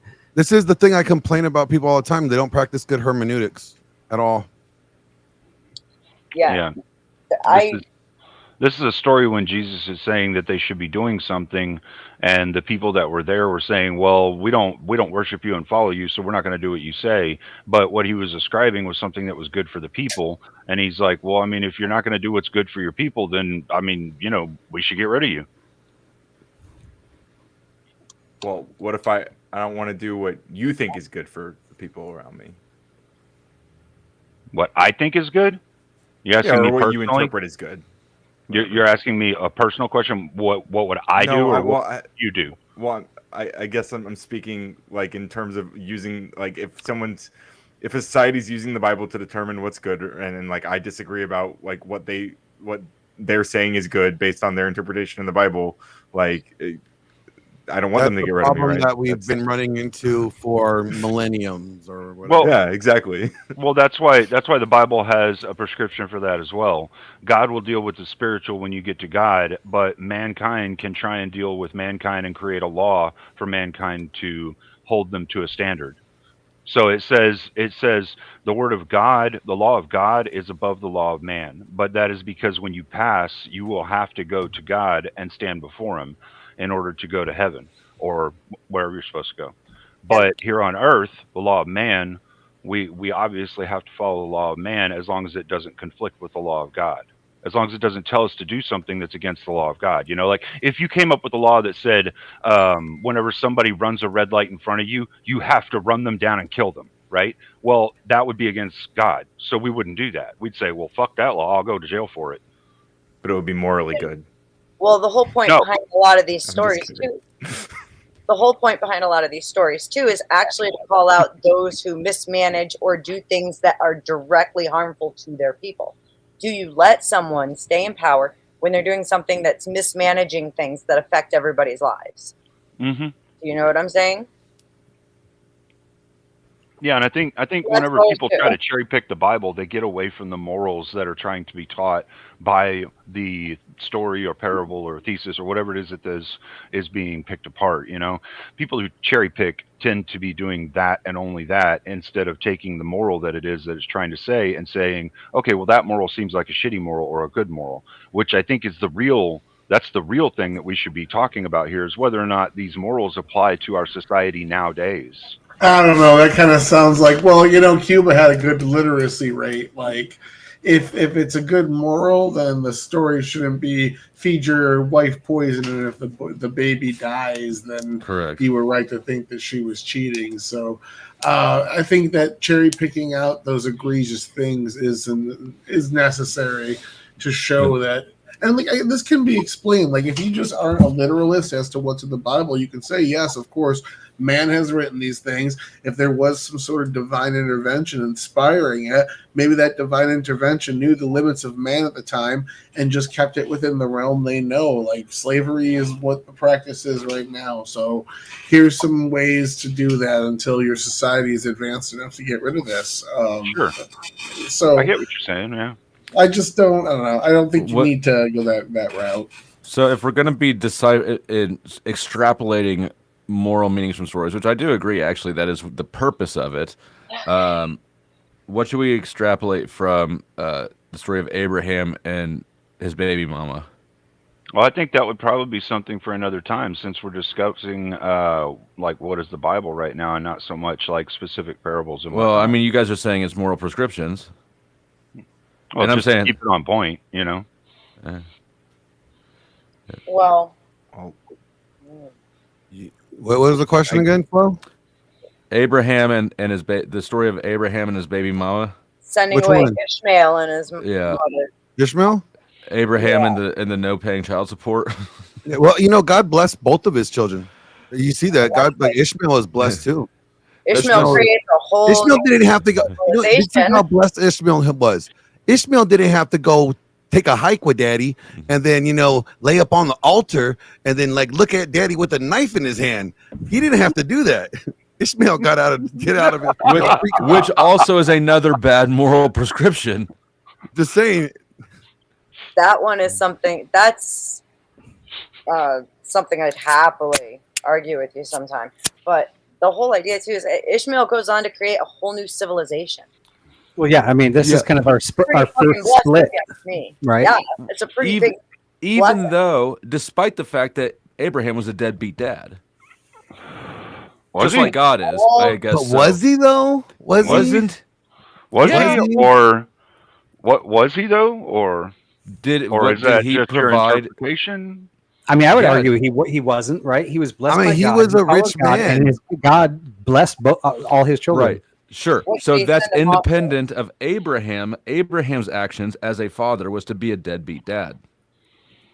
How you say that? Because he raised his son for why is it that you're saying he was a deadbeat dad? Why are you saying he was a deadbeat dad? Because he sent Ishmael and Ishmael's mom away. And why did with he do a lot of monies? Like, you know how many goats they probably took with them and lamb? Maybe he wasn't a father. What was the reason? What was the reason for him doing that? Because God told him to be a deadbeat dad. God told him to send them away. Okay, yes. And so we don't know why God did that, because we can't ask God. Right. I'm just saying we as individual humans, what is the moral that we can pull away from this? God, I mean, being an absentee father is, I mean, pretty consistent actually throughout.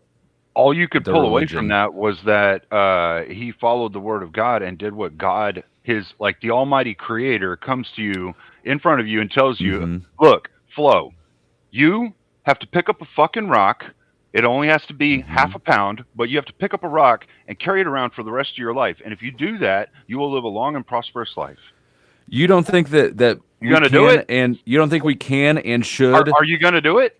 Listen to me. Are you don't going to think we can and should? Are you going to do it? Get moral takeaways from this? Just of course, answer my question. Of course, I would. The question is, why was this written down for us to learn from? What is it that people will be learning from this story? Because they follow exactly what God tells them to do. And even with Hagar, she's and looking God for water. told them to do something that is morally abhorrent to most people. When Hagar is looking for water, God comes to her and says, don't be grieved, don't be afraid. From your son, a whole new line of descendants is going to come. Like so what? Nation. So what? That has nothing to do. Just because somebody else was nice to her doesn't mean that Abraham didn't treat her poorly. I'm not even arguing that he didn't treat her poorly. I'm not arguing that he didn't. Okay. I mean, I'm pointing out to the more if this book is to teach us good morals that we're supposed to decipher from there, what do we decipher from that story? What you decipher from that story is if the almighty creator comes before you and tells you to fucking do something, you fucking do that thing. Well, if that happens, you don't need to have read a book to know that. You just go, oh shit, this is fucking God right here. It also documents it's just where giving an that example so that people can see, okay, this is what happened. This is what you should do. If your creator comes before you, you should do what your creator tells you. But that's what I'm saying. You don't need to be told that. If you have the creator in front of you, no, you don't. Some people may. Why would you? Some people may. Couldn't he tell you that? But some people may need to be told that. The only people who need to be told that are being told that by humans, by other humans. People, yeah, and it was other humans who decided to include that in the Bible. So if I would listen to you, another human, why do you think I wouldn't listen to God? That's an absurdity. I wouldn't make that assumption. It also tells the roots of where that civilization originated out of. So is it a historical document or is it a moral document? Actually, it is. The Bible's broken up into like 5 different sections. If you really wanted to know, you got like Go. I can even go. You got this, man. I went and found where other civilizations documented the same stories that happen in the Bible, and from their own perspectives. Like a giant flood? Yes. So I mean, okay, real quick, you guys, you have like the patriarchs, you have the historical books. I got you like the wisdom. Guess what? So the Epic of Gilgamesh dates to when? About 10,000 BC, right? The 10th century. Oldest book, I think. It's the 10th century. Okay. No, it's not. Actually, at the same time that, okay, where is it here? I wrote this shit down because I was even like surprised by this. All right. The Epic of Gilgamesh, the oldest fragments are from 1800 BCE, okay? In the 9th, 10th century BCE, we have both the Tel Dan inscription, which literally refers to the house of David, house of Israel. It's the oldest reference to them, literally word for word. And this is that's the same time frame. And then what do you mean word for word? It says the house of Israel. The house of Israel, the house of David. Okay. David was over 3,000 years after Noah's Ark. David is his name. It's King David of Israel was already documented by another civilization in the 9th century BCE. Noah's Ark was 3,000 years before that, but the Epic of Gilgamesh is at the same time as the Stela is. Epic of Gilgamesh is an entire story, and those are just references, right? So, okay, this is what he said. Tyler said the Epic of Gilgamesh is the oldest flood. No, he said it's one of the oldest flood stories. There's no actual proof that a big flood happened. So Noah's Ark actually, by the time you have the Epic of Gilgamesh being written, you are already over 3,000 years ahead in Hebrew history that is being documented by other civilizations, and there's multiple instances of this, from the Tel Dan inscription, the Mesha Stela, Cyrus. By the time what you're saying though is wrong. But the oldest Gilgamesh, the oldest whole epic we have, is not as old as a reference to David. Actually, it is not as old. Yeah, no, it's the same The time. reference to David is older than the oldest entire Epic of Gilgamesh we have. 9th century BC compared to 18th. Yeah. They're same time. They're right all in the same bunch. You've got multiple different civilizations that document where the Hebrews are, including the Moabite stone It's a Phoenician script from the 9th century that gives a non-biblical perspective of the events from 2 Kings. So I mean, there's a lot of actual historic events that are referenced in the Bible. Nobody's denying that. I don't think. I'm not. And Certainly. there's a lot of historical events that happened in the Bible that are documented outside of the Bible. I think that's what Beth's saying. And And a they lot that line aren't. up with the stories Correct. that everyone likes to jump to, like the Epic of Gilgamesh, was written when like 3,000 years after the story is already established within the Hebrew. You don't think that the House of David can be referenced without the entire story having taken place? Maybe there's several different houses of David. Regardless, I won't disagree that there most of the Bible stories, there's a counterpart in other cultures, except for Moses, if I remember This correctly. is I think that's the only one that's not mirrored anywhere else. This is referring to the king of Israel.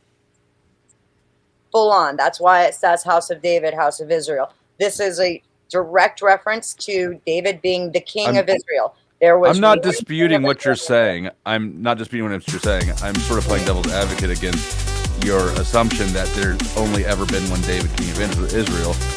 If we look at the way that royalty works, names are repeated over and over and over again. So I'm not even trying to argue whether or not they're putting that David. We have the line of kings documented. Yes, we do. It's documented a number of different ways in the Bible. Actually, the Bible doesn't even agree with itself.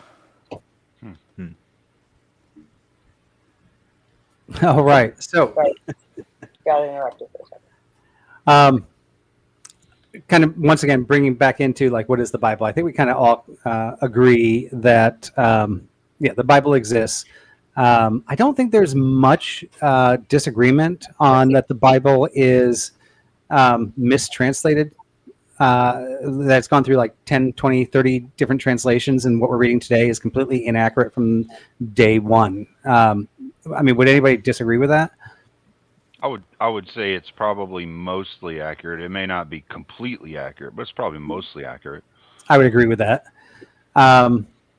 We have historical documents. I think they're pretty provable, right? That it's a book and it exists. And it's a book and it exists. Yeah. Right.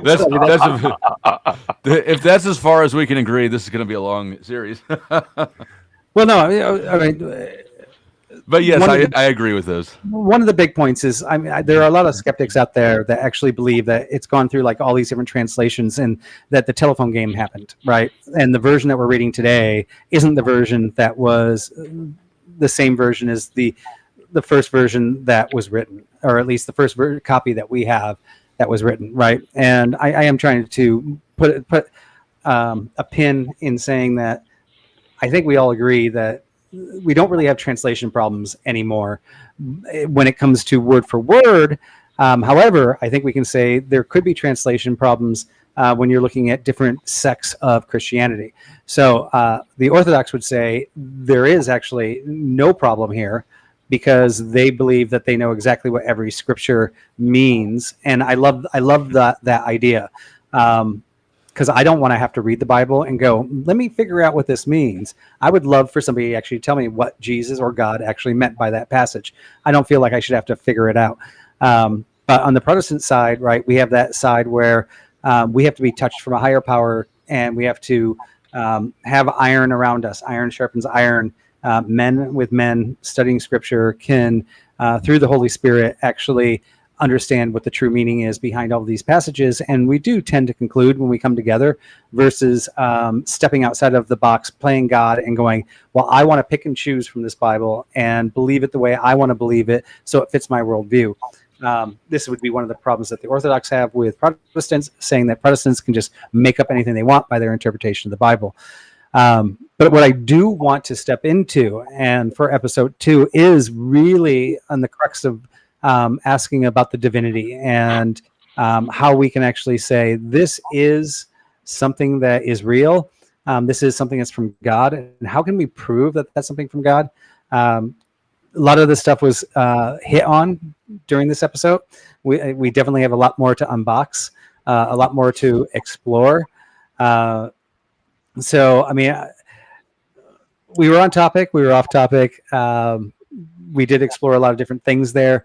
But I do want to kind of wrap it up into some final thoughts on when we're just looking at what is the Bible.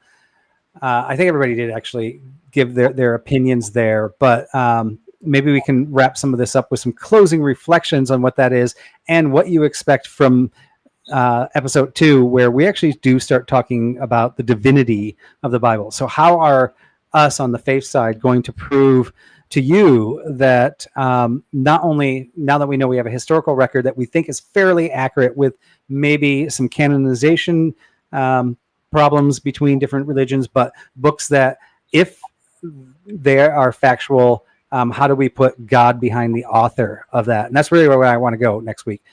God as the author. So we've kind of come to this conclusion today, but get everybody's kind of closing reflections on that. And let's go backwards, and let's start with Glenn.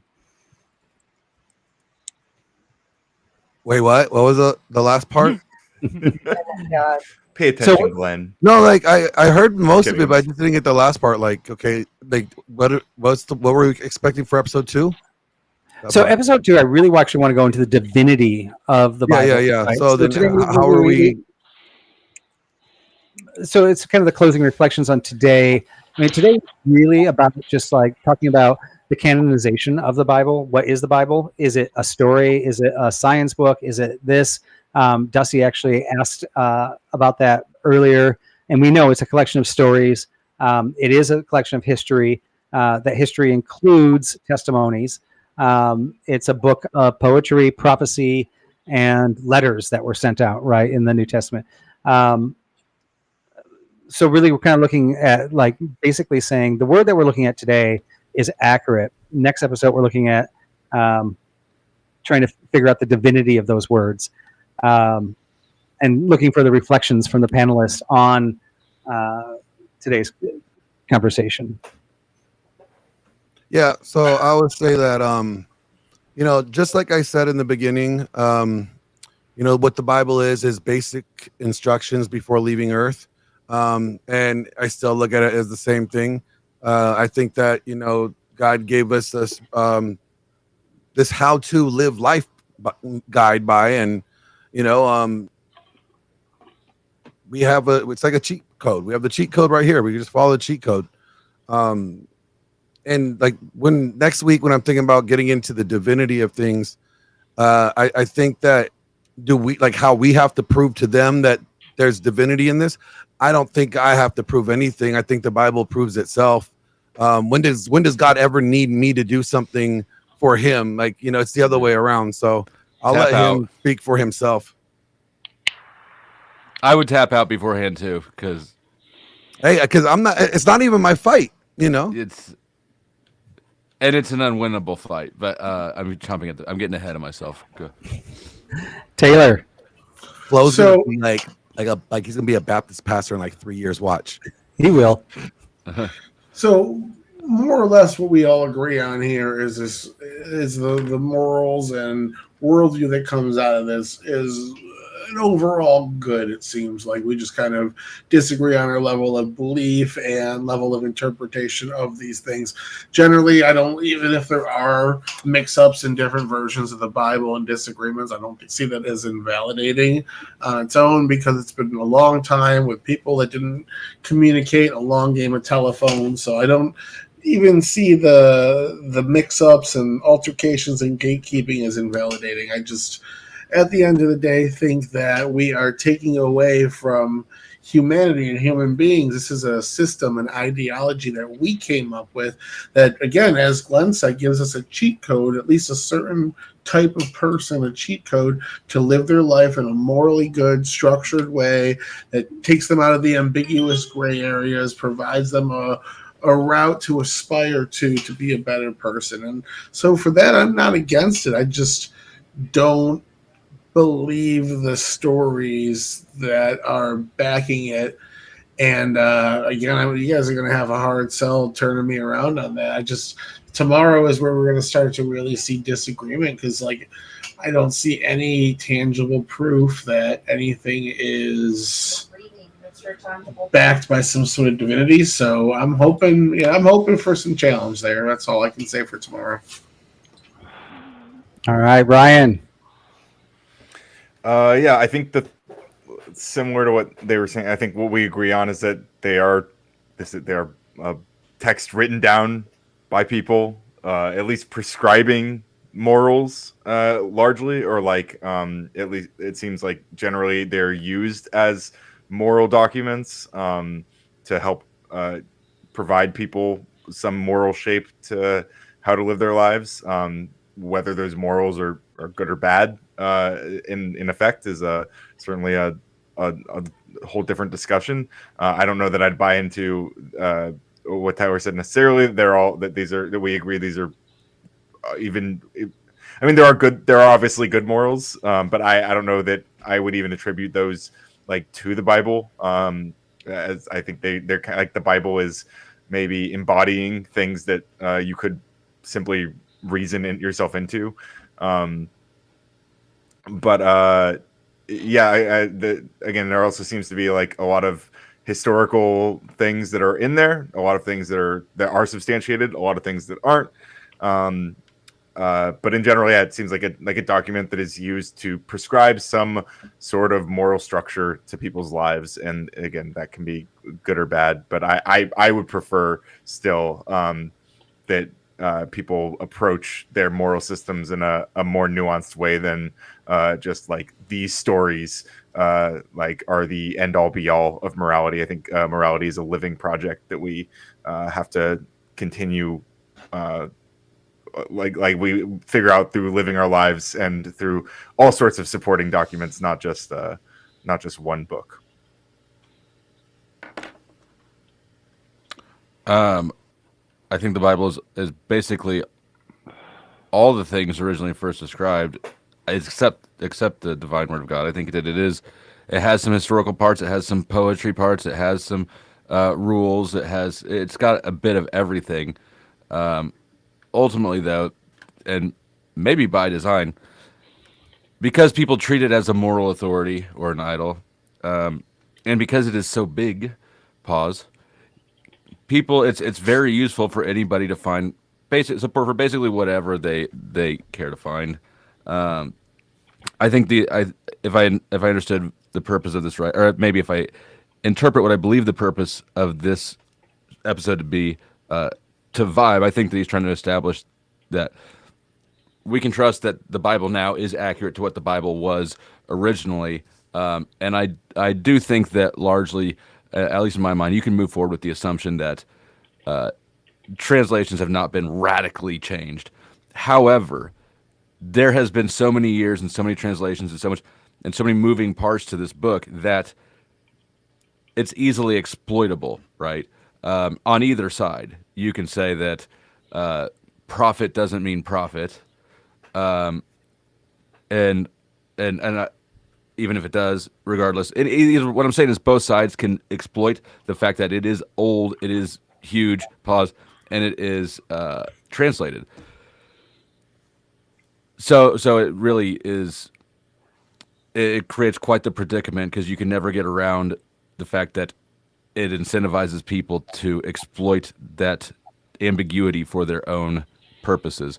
Also, just a side note, I did look up every instance in which prophet is used in the NASB, I believe, Bible, and hold on.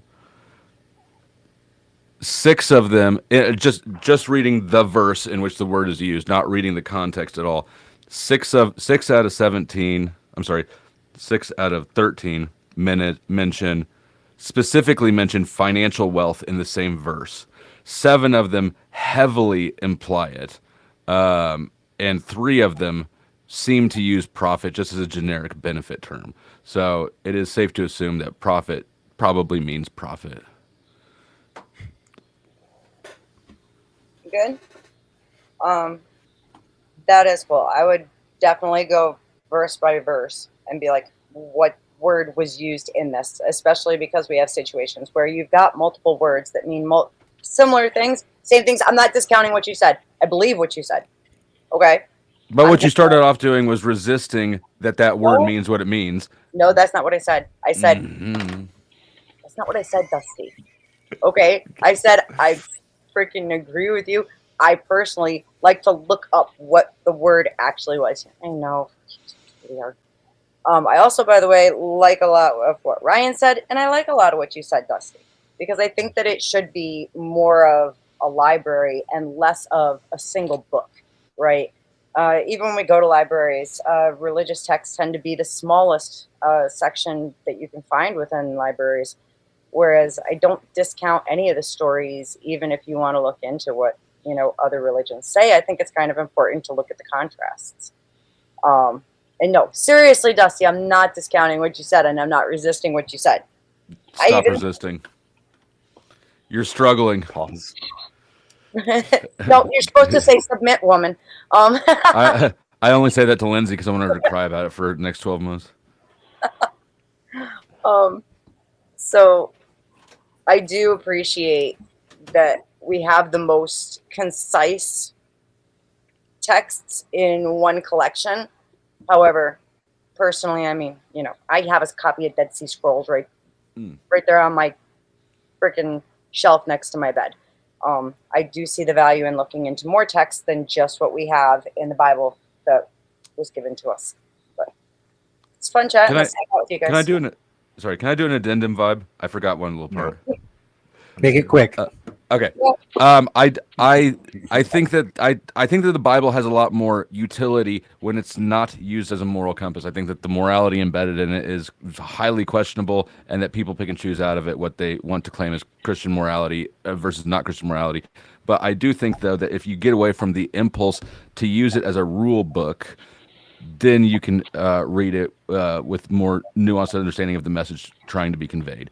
That's all. I agree with you, Dusty, completely. How about that? Cleaner. That's better. That's all I've ever wanted from you. My take's probably going to be pretty crazy. The Bible can and will be cherry-picked for people to attack the religion with fallacious and or semi-fallacious refutations or arguments. That's always happened. It always will happen. It has moral prescriptions for how to live as a society, and if you have issues understanding it, you should talk with a member of clergy to get guidance on the interpretation. People misunderstanding the Bible's placement.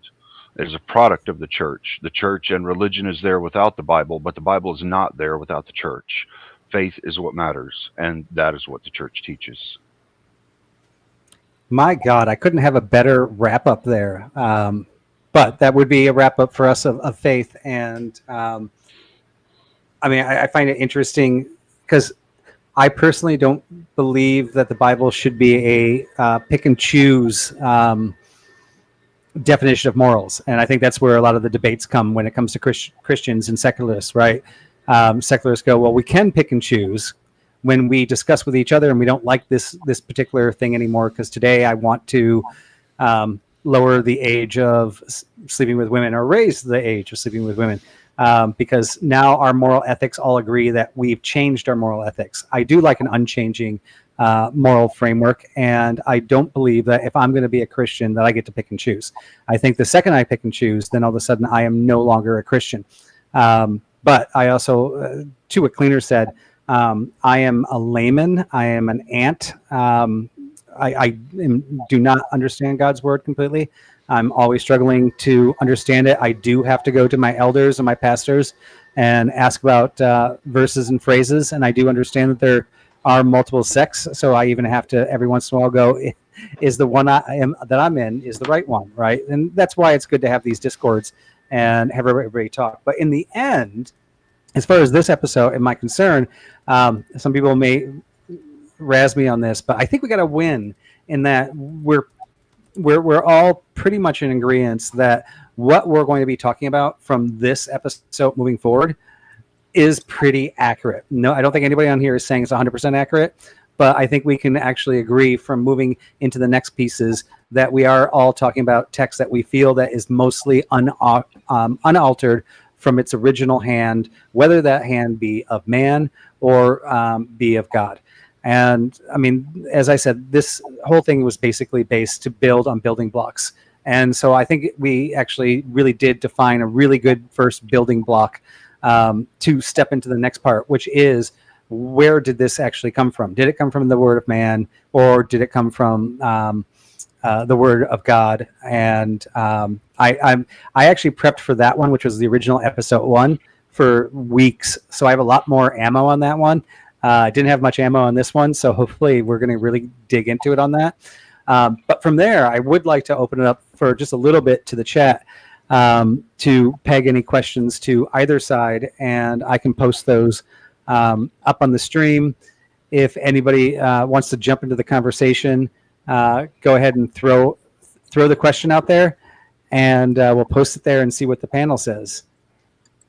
And I don't know if anybody else has anything to add into that closing while I wait for some chats here, but I'm pretty excited by the first episode. I just dropped a question into your chat in all caps. Really? Yeah, no, I apologize for my douchebaggery. Is he gaslighting himself? There we go.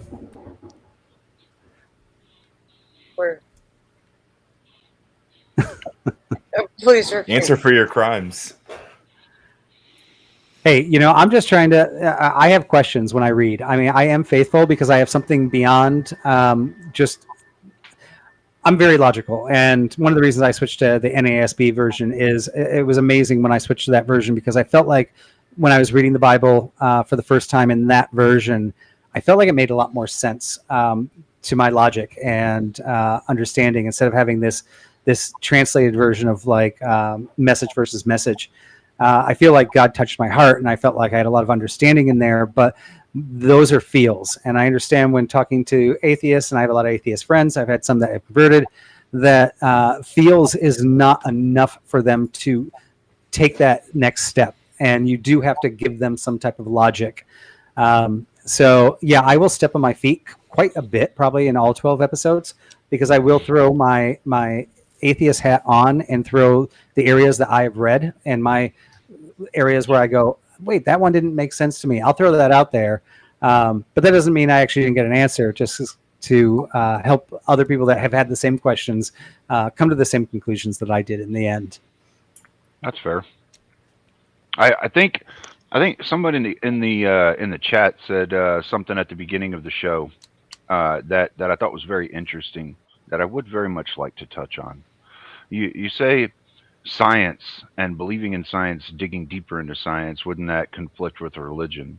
And what I found, and I have a number of degrees, I've done a whole lot of things with science. I very much enjoy research and design, research and development, coming up with new things, learning new things. But the deeper and deeper that I dig into science, the more and more I understand that we're only three-dimensional. To try and understand God is like you're going to try and add 6, 7, 8, 9, 10 dimensions to get to where God's at. We can't even understand a fourth dimensional being. You can't even understand quantum entanglement.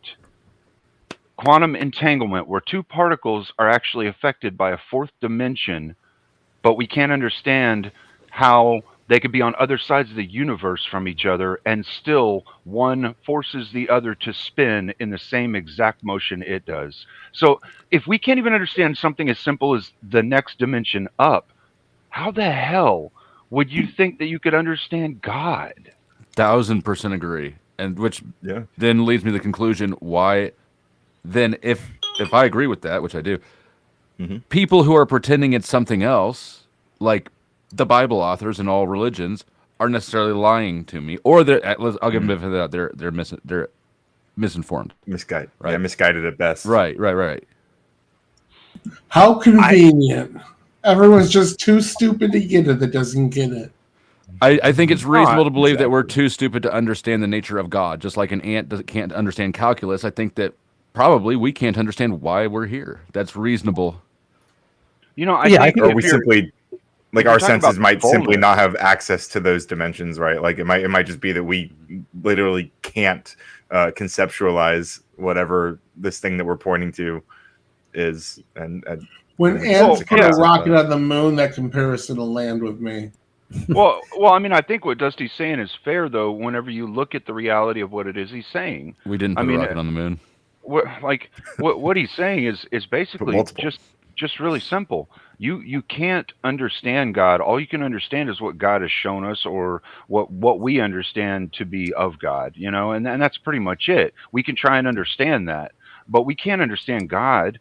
Like, God is something so far beyond us. We can only understand our limited capabilities of understanding of what he shows us. That's it. I mean, one of the things I always kind of feel like, God, we were supposedly made in the image of God. And he wants us to be like him and to love him. And I think if he understands everything, and he's in this other dimension, I think he wants us to also, like, every time we make a new scientific discovery, when we look at quantum physics, I think he smiles and he's like, they're getting closer to figuring out and being more like me, even on the science level, like not just being like, the greatest virtue in the morals, right, is if I'm unaffected by this outside stimulants of sex and anger and all these different things, right? That is a higher being in mind. And when you get to that higher being in mind, and you're looking at science, and then you're going to higher being of like trying to go outside dimensions, these are all things I think he really wants us to discover and find. And the basic teachings, he's teaching us like we're ants. He's like, can you just guys stop doing the stupid stuff first, so I can expose the really cool stuff for you? And some of us have figured that out, and we're learning some really great things. And I think he smiles every time. And I think science and God go hand in hand. How did he create all this stuff? I do want to point to Animated Effigy's question here. He does say, how can you say the Bible is correct, the correct set of books, when the books were chosen by a council of men who let out the books that said they didn't have power? And I mean, this is a good question, right? But we could also say, how did the first book get written by a man? So if we do have these councils, and they are pure in their faith in God, and they are led by the Holy Spirit, which the book that they're even reading was written by a man that was led by the Holy Spirit. We have to have some faith in looking at the history of the councils that were put together, that they also had that same God-breathed logic to make the conclusions, put these books together. If we don't believe that, if we believe that the first book was divinely written, then how can we not believe that the council that was put together was divinely put together? And I think there are arguments against this as well, where we can find some councils that did change and didn't do it right. I think there are books in there that might need to be in there, and maybe the councils got wrong, but you did have a group of people. Beth, go ahead. I see it. I was waiting for you to finish. Just marking my place. Go ahead, finish. She peed on the book. I actually am really interested in some of those things. I mentioned it earlier in the whole conversation, that there were certain standards that, like, the group of people said, these are the standards we're gonna meet. Doesn't mean that everybody in it felt like there weren't more books that should be in there, but the global consensus standard was between all the people. They said these are the standards it has to meet, even if we think it's holy. If it doesn't meet these standards, we're not going to put it in there, because we want to err on the side of making sure we're putting in the correct So stuff. their standards outweigh the word of God. That's what I was going to ask. I raised my. No, I mean, I pointed that out before too, because there's something divine. If a book can be divinely inspired, then a council can also be divinely inspired. Who else has But you this gotta shit or get off that fairy ride. dust that anyone can just get? Apparently, can I get some? what? Can I be divinely inspired? That's Oh a yeah, I fair got you. question. Poof. Where's my That's hat? that's a fair question, and I would say that's why the church teaches that the faith is the most important part of it, not necessarily knowing everything in the Bible and picking it apart and knowing whether everything is historically accurate or whatever. It's your faith. Your faith is what matters most. You Yeah. see me drop some of that divine inspiration on you? Poof, poof, poof. There you go. Thank you. Thank you. It'll last the rest of the day. Everything you do the rest of the day is divinely inspired. Are you the new poop? Bless you, Dusty. Are And you the also new do poop? You're the new poop, aren't you, Dusty? You're the new poop. The new poop. Yeah. I suppose if you want to, I will accept that title. I want Better than the old poop. I mean, honestly, I would say, like, if there were any powdered dusties of that day, God would have intervened and made sure he wasn't on the council. There was a Powder Dusty of that day. His name was There Jesus, was. and they executed him because he was a pain in the ass. He is Radical descended man. from Constantine, after all. I mean, just saying. All right, Beth, go ahead. I was gonna throw in food for thought. Now I'm afraid the Christians are all gonna get mad at me when I do. Titus Atticus, who was a Roman book publisher and bookseller who actually used slaves to reproduce and copy books, and that was from about 110 to 32 BCE, charged for 500 lines of text, charged the same amount of money that it took to feed a family of 4 for 1 year. Just to write 500. That I don't at all believe that's why they chose to leave out books. That it was a contributing factor. If they let budget leave out books, then I got news for you about the validity of the divine inspiration. Well, I mean, you could say that, Beth, you could, but Johann Gutenberg came out with the printing press and gave books out for free, damn near. Yeah, there isn't a dollar value on the word of God, I mean, Beth. Amen, brother. Hang on. All I'm saying. Wow, even the atheists got mad at me. I said, number one, it's a contributing factor. Literally, most historians agree with this. Okay. I don't know why God can't manage his finances. When it did come down, true. you're such a smart ass. He made everything in all of existence, but every Sunday the crescendo is that he's like your broke cousin who didn't pay you back the last time, but swears that if you just loan him some more money, he'll get you next week. When it did come down to it, this is one of the things that the council was considering when they were deciding what books they were or were not going to put into the Bible. That's why they said if these two things say the same thing. That is not a divine consideration. I agree with you on that, actually. Okay? I actually agree with you. I think a lot of books got left out that shouldn't have been. The Gospel of Thomas is dated to the same exact. Then you're saying that the Bible is not complete. But I mean, if that's the case, or you're saying that it's lacking something. If you're saying there's books that should have been in there, that means then the Bible is lacking. Which Bible is if that's the case, though, my question would be, why didn't they just sum it up into 10, 15 pages of the Book of Morals, and then we just had a Book of Morals for how we should live, rather than all these stories and all that? Yeah. Which Bible is complete? I want to tell me. I'll say one thing real quick about the. 88. That's also a good question. There's also. You think the church will be like, hey, we can't afford you guys printing this, but you know what? If you don't print all the words that you're supposed to, you're going to hell. And I think that would be very motivational. And they wouldn't even have to get them to pay for it. Originally, these books, the extra books, the Dead Sea Scrolls, would have been contained in libraries where all of these texts were. Okay, when it came down to we are going to have a concise Bible, the council picked in what went. What the hell makes you think it's concise? I know. Let me get this point out real quick because there's also the fraud component.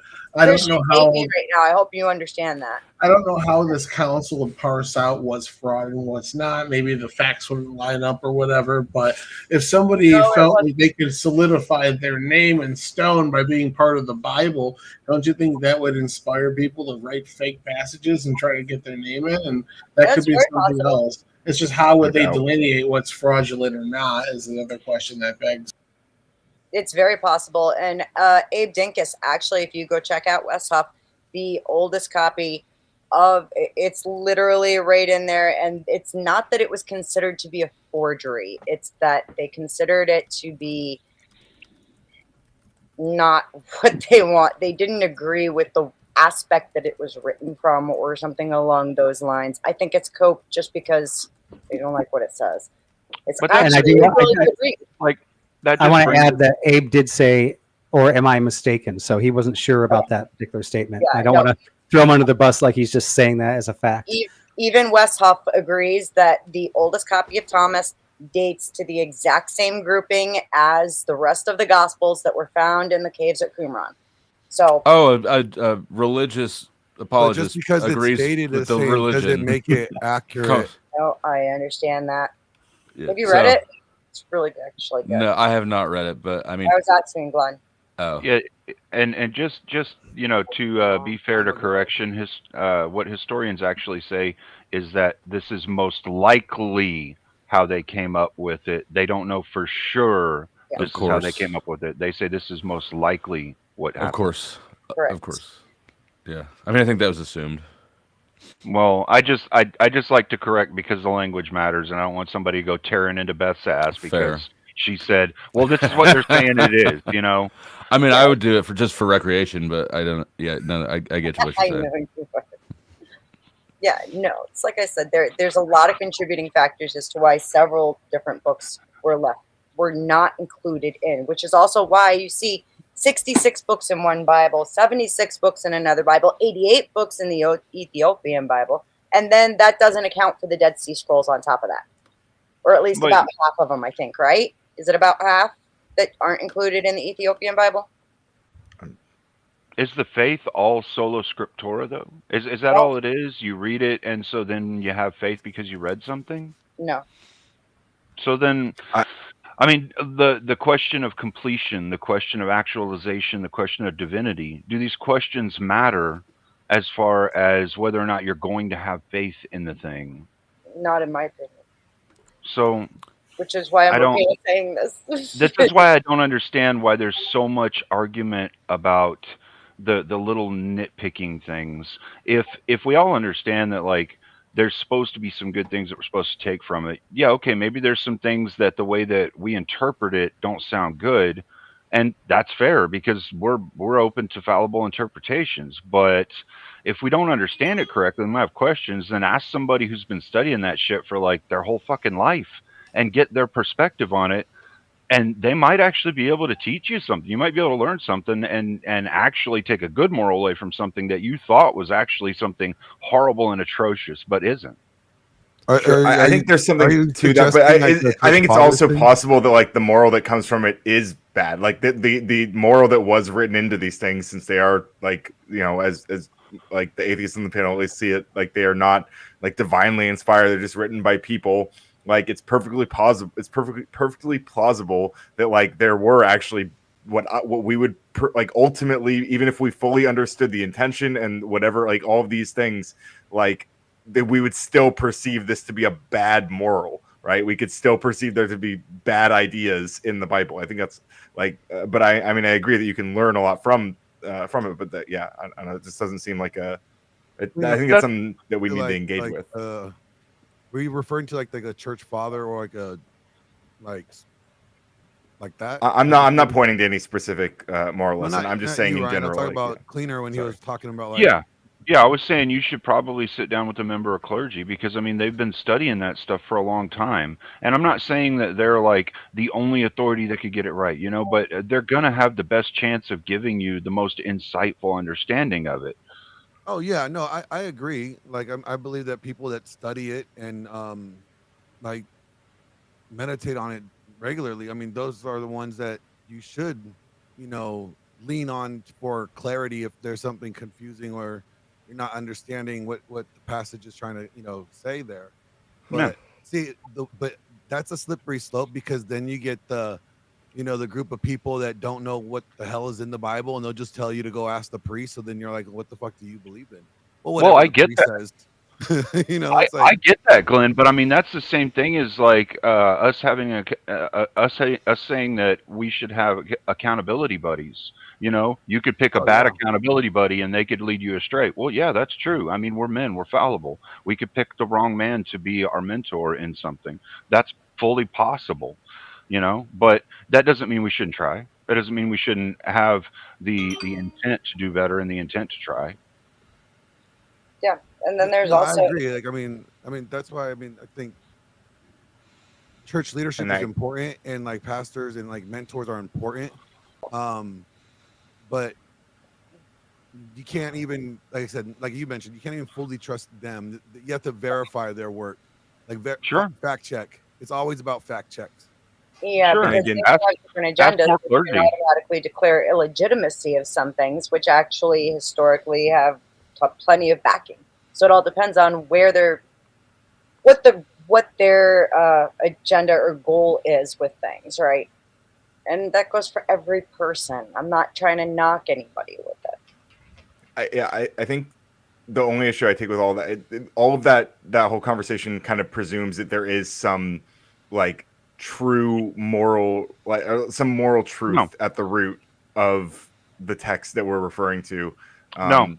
That That wasn't what was said. It was saying if you don't understand something, then ask somebody who's been studying it for a long time. Yeah, The no, same I way, understand. the same way, like if you don't understand the law, you'd get a lawyer to defend you in court, you know, or Right. something like that. Listen to what he's saying, though. If you don't understand algebra, you're gonna talk. If to you your don't, math but teacher and all teach you those things algebra. are actual things, right? If you don't understand the Bible, maybe it's because the Bible is wrong. Why would you go to an expert to convince you that the Bible is not wrong?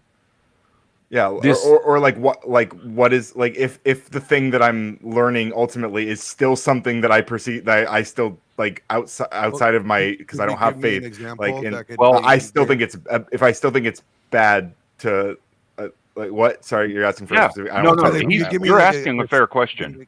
Like, can you present the question in a way that, like, not just like vaguely, so I could actually kind of basically what he's speaking saying abstractly, is, but if you find I just something don't in know the the Bible Bible well enough to like point to a specific thing. Basically what he's saying, Glenn, is like if you find something in the Bible and it looks very questionable and you think the morals of it are actually bad morals, you know, should you go to the church and try and bring, well, absolutely, you should go to the church or the clergy or whatever and try and bring it up, because maybe you found something in the Bible that was actually something that should be taken out or something like that. No, who knows? Sorry, I don't know. Sorry, I'm not that's actually saying that. I'm saying that even if you go through the clergy and you learn, like, you come to some conclusion going through those things, you find like the most accurate reading, you find like the most the consensus or whatever, like that could still be a morally bad thing from my worldview, and that like why I wouldn't see any reason to take. I wouldn't see any reason to enact that moral system, like, just because it comes from this story, right? Right. You're talking about when one set of beliefs has a moral that collides with another set of beliefs and they contradict each other in some way. If I'm not a Muslim, why would I go to an imam to help me understand why Islam is right? Right. You would want to go to somebody of the faith that you are in, or you are talking about, or looking into, or trying to understand, in order to understand what it is that you're reading, right? Or you could just understand it for yourself, because God gave you logic and God gave you experience, but God didn't give you the Bible. Somebody else did, to try to give themselves authority. I mean, you have little faith. Yeah, you could do that. You could do that. What I would say, though, is this: if you approach the Bible in an attack way, and you're trying to say that there are negative things in it, and I'm going to go after it and try and find the negative things, guess what? You'll find negative things. If you go at the Bible and you say, okay, I want to try and pull the good morals out of it, the ones that I believe are good, you'll find the good morals in it. But that relies on a pre-existing good person, right? No, not necessarily. No, if you're trying to find a good moral in a text of any kind, you can find a good moral. If you're trying to find a bad moral in a text of any kind, you can find a bad moral. Correct. That's what I'm saying. And the way that it's applied depends on whether or not the person doing it is doing it with pre-existing good intentions or bad intentions. Oh, right. I thought you were meaning like the person who wrote it. I get no. What you mean I mean now. the person. The effect, right? So that good or bad, that was their. That's a prerequisite. The Bible doesn't actually add. I wouldn't necessarily disagree with you at either. I would say, I mean, but that would speak to the confirmation bias side, where like if you're looking for something bad, your intent is bad. You don't have the intent to find something good, so you won't. Or if you do, you'll try and refute it and discard it. I get what you're saying, yeah. But I think that's kind of interesting that you say it like that, because that does kind of speak to what Ryan's saying. Because like if you have two religions like Islam and Christianity, and Islam says, well, it's okay to slaughter everybody who doesn't believe in our religion, Christianity is like, no, dude, you should try and talk them into believing, or at least following our moral prescriptions, so that it's better for their life. Like this is all about trying to make people live within a social construct and adhere to rules in the social construct, so we can all live in peace. And then this other religion is saying, yeah, but since you don't believe what we do, we're just going to fucking take all your women, we're going to grape them, have our own kids with them, and we're going to kill all your men. And so you would have like two opposing religions there. Well, I don't know what you do there other than like defend your home. Yeah, I mean, well, you could have a secular society where multiple worldviews are allowed, right? Yeah. I mean, you could, and within that society, we could see Mad Max turn out, and the Second Amendment's great for helping us stop that shit. So, but in reality, if you believe that God commanded something, then you do the thing God commanded. You don't worry about. True. right? You get rid of your baby mama and your son, and no, that's fair. So I don't that's think fair. that the preferable nature of Christianity to Islam for secularists does anything to validate the gaudiness of it. No, I was bringing the two up just because I was trying to show what Ryan was talking about when he was saying, like, if you have two religions or you have two belief structures and they conflict on this one moral that you found or something, I was just saying, I don't know, I guess in that case, like, yeah, I mean, since you would be kind of reading it and taking your own morals from it, or maybe even going to the church or a church and taking moral from it, and it may conflict with what you personally believe, then I guess as long as it's not destroying your life, just believe the way that you're believing. I don't know what to tell you. I mean, I personally, I would say try to adhere to the social construct that's there that is producing the best positive for children in society and for the women and the men in society. I mean, that's what I would say. Real quick, Flo, I knew I needed to correct you on this. He didn't just like send his kid away. His kid was 16 years old. All right, he was damn near a grown ass man at that time. All right, Did he help him pay for college? Yeah, he helped him count sheep and goats. Did he put him in his first car? Yeah. Like he even sent his mom to college with him so she could make his bed and shit. Yeah. So fine. He raised his son all the way to 16. That's well past how old Mary was when God. Never mind. The point, but that's still a dickhead move to do, to not talk to your son anymore. Who said they didn't talk no more? He said, "You grown. Get out of here now." He didn't say that to Isaac.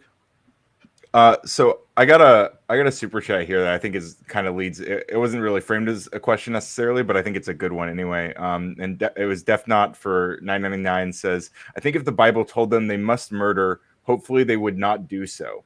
In the end, they decide they align with this thing and take it on as part of their beliefs because they feel it's right. I think it's an interesting point. Like if the Bible said that, like, if the Bible was like pretty clear that, like, for some reason that you needed to kill radical coders, like, should I run for the hills? Kill Umbreon. Like, are you guys? Or my boy, Does like anybody that, I want guess. to- Yeah, go ahead. Any of the Christians want to tell them about the Old Testament? I was No, just about to exactly, say, right? Like, if yeah. God told us that to go after Radical Coder's crew, yes, you guys should run for the hills, because the story is we will win, we will get your land, and we will dominate your territory. That is Old Testament. That is exactly what happened when Moses took the Jews out of Egypt. Egypt. I mean, really, like, just think about the Took 40 question years, you're asking.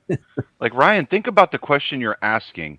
If a multi-dimensional being that we call God comes down and tells a mass of people, go annihilate all radical coders, a multi-dimensional being that we call God Yeah, I would be on board. An alleged multidimensional I'd being. fucking do it. I might say I'd do say it. we should commit this guy. He's schizophrenic. He I thinks would that do it. the universe is talking to him, I'd feel bad, but I'd do it too. and he wants to kill me for it. That's crazy. Do it. Fuck you. Ryan, Let's add Look, something to this. I- If hey, we man. actually look at the journey that Moses took, it was 40 years, and God proved himself over and over and over to a mass of people before they took over, right? It wasn't just like one guy got this message, woke up in the morning, he's like, I think God told me to kill everybody and go take this land. No, he said, save these people first, bring those people with you. Now let me prove and give you guys laws before I send you this land. Let me see how you guys misbehave. Let me punish you and show you how you misbehave. And let me talk to you again over 40 years. So this wasn't like a one-day schizophrenic, like, go take over this country, like, type of movement. See, this is why I say that It's like mass delusion. Then this is why I question say about this. Christianity, or religion entirely, gives people shit values. The justification practice you just did there is crazy.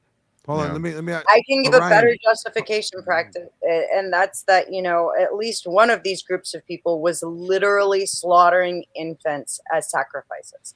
That's always what they say. However, we know that the Jews practice that because Abraham wasn't really too concerned. Like he didn't question. Maybe this isn't God telling me to do this. What are Okay, I got a question. So Ryan, Mhm. if for some reason, like the government came down to you, let's say the president came to you and said, you know what, here's a gun, you're going to war, you're gonna go kill them sons of bitches now. Are you not going to obey the president? No, president's not a king in America. No, I mean, if I don't, I mean, he's gonna kill me if I don't. Maybe. You got drafted. The whole point is like, would you not? Let's say he's a king. Let's say we have a king, and they tell you to go do it. Again, Whatever he's the gonna case kill me is, if I don't. Then that's, I guess I have to. there's or I'm gonna there'll be get some killed. consequence if you don't. You don't know. So this is just after panel banter. I'm gonna go bow out to eat dinner. All good. No, Take if it you easy, go, man. then Radical Continue. Coder has to Stay shoot safe. you. Hey, you still got divine inspiration, so whatever you have tonight's probably gonna be good as shit. Thank you. Thank Well, you. hold for on, Ryan. speaking So me with that. would you Yeah. do it? Would you obey? Stay safe. I mean, Tyler. I would try not to if I see it as something that's morally important. I would try to find a way not to do it. But at That's the end fair. of the day, if you're in that Yeah, I mean, situation, I within reason, I would probably do like self-preservation. I mean, there might be some limit where I'm like, fuck it, dude, just take me out. I can't do this. But like, in general, I would try to preserve my life. okay. Selfish. So Yeah, what's the I'm difference? I am interested in continuing to exist. Right, Well, so then what's and the I think that we could argue that's kind of the same logic that you guys are using, except for it's also packaging in an assumption that there's an afterlife that has like what your decisions here are deciding how that afterlife is in a way, right? No, it could just mean like, look, if you don't obey, you're gonna die. They're gonna kill you. It's what they're doing is they're literally behaving in a Luciferian fashion. What did Satan get kicked out of heaven for? Trying to be God. What do you do when you have a religious person claiming to know what God wants and to be doing, acting on behalf of God? They're being Luciferian. Like the Pope, you mean? Exactly. The Pope, for sure. Yeah, the king of the Catholics, yeah.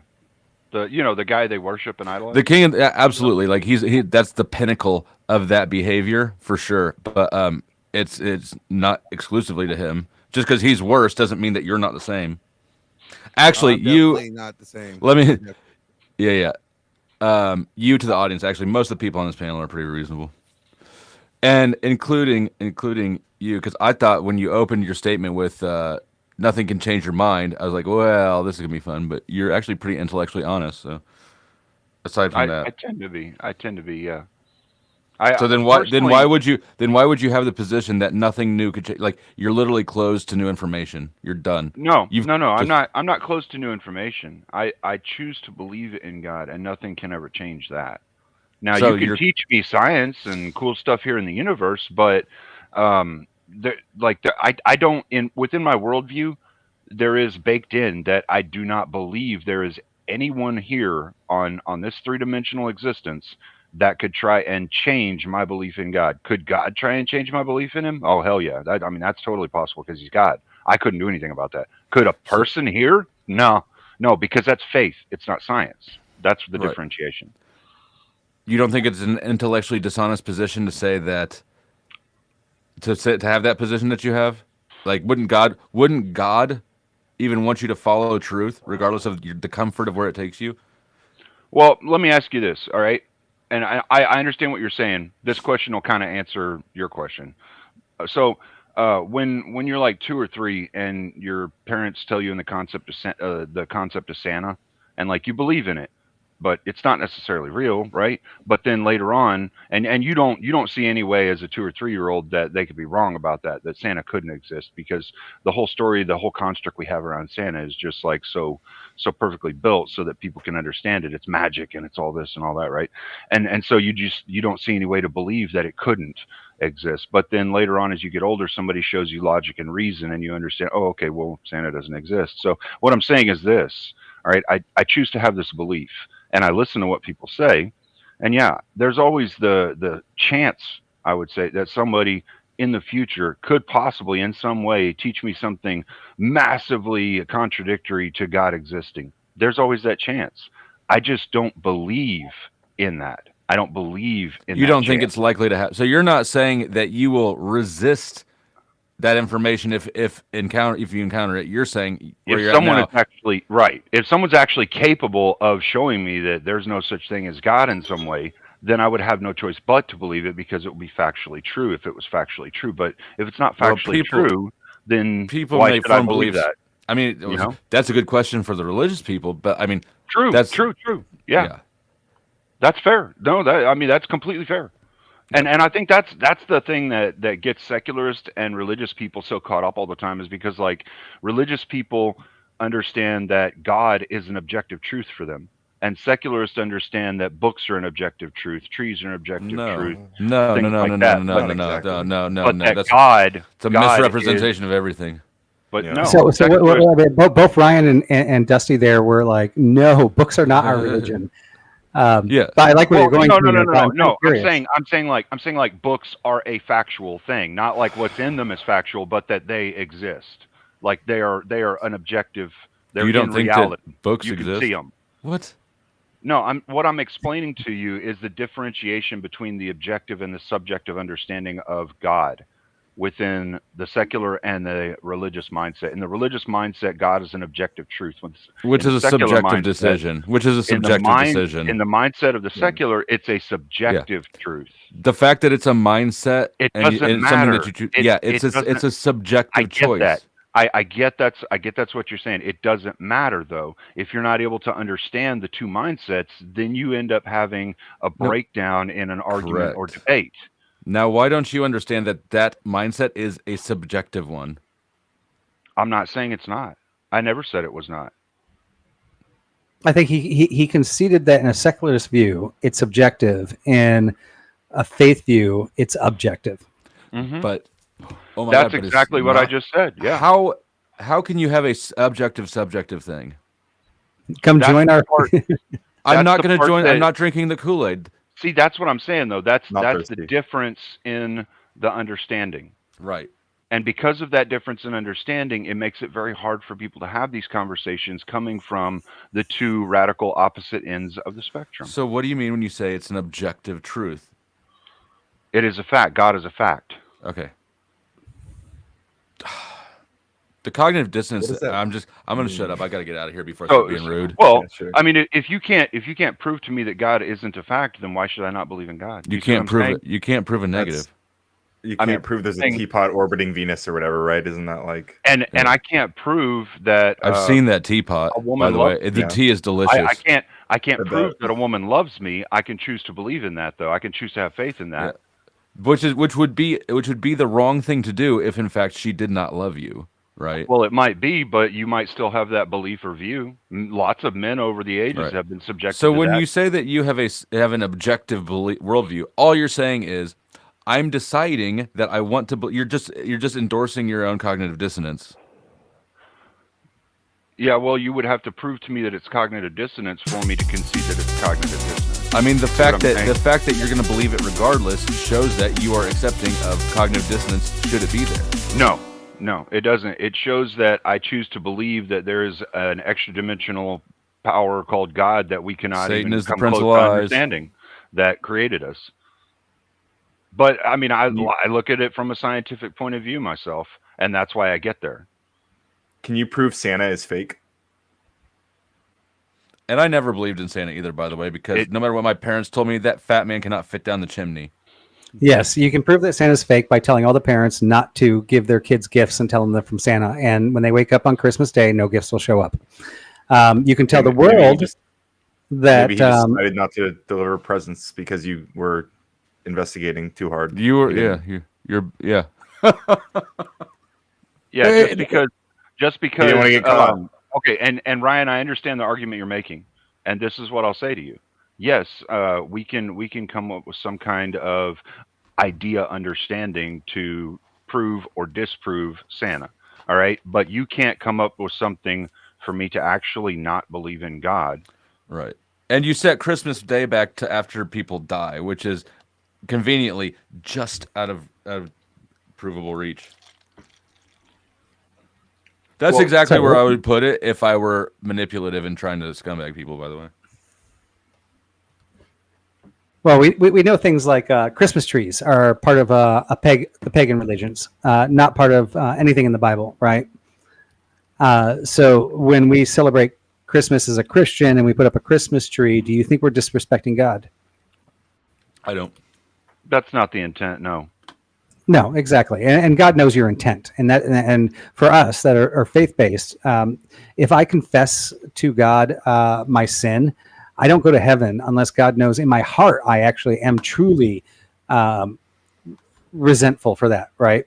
If I'm on death row and I actually don't care that I, PDA'd or PDF'd or killed or whatever I did, if I just said it to try to get into heaven, I don't go to heaven.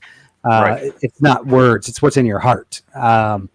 And part of Christianity and the faith, and I think some of the things that Cleaner's kind of going to is that there's a phase that we're at, and when you start reading scripture and you start getting into it, I think that Dusty would say is part of brainwashing, but we would say is actually opening our hearts to being able to understand how we always have been and what our hearts desire, which is being connected with our Father.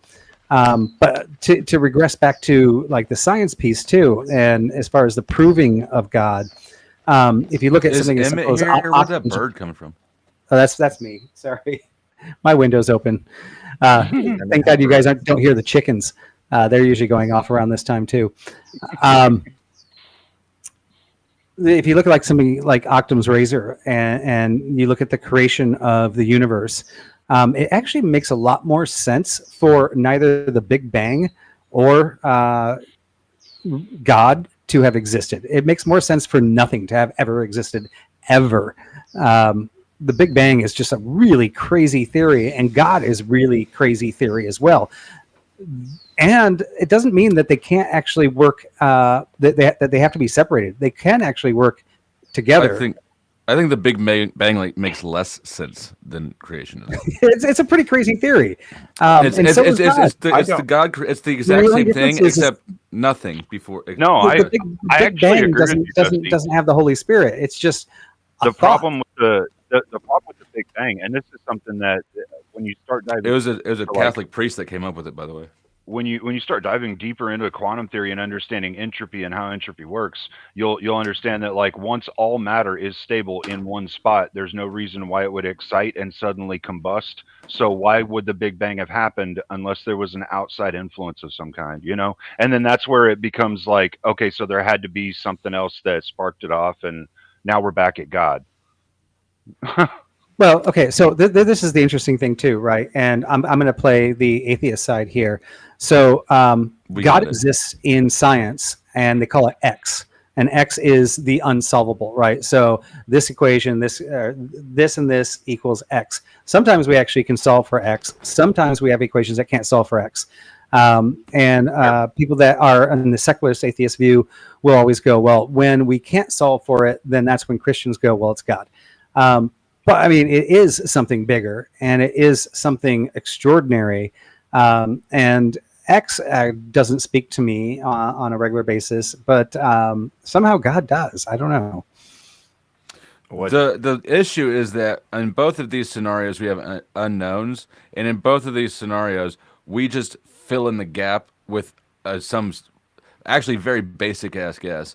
And if you look at, all evolution is like different breeding, micro changes, expanded. All God is your family unit expanded. Both of them are basic speculations that are simple enough that like I think neither of them are probably true. Probably we don't know, and we shouldn't lie to ourselves and claim we know things and then stop looking.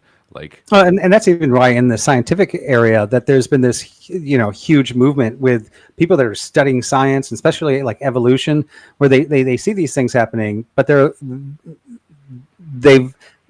don't believe in God, and they introduce the word intelligent design because they still want to maintain their atheism, but they go, well, there's something intelligent behind this, because how does, like, if you look at evolution, and little some things like a giraffe's neck getting long for a child is very easy to understand. Like it reaches a little higher, the next one gets a little bit better. There's other things in evolution that are such drastic, like the variations between A and B.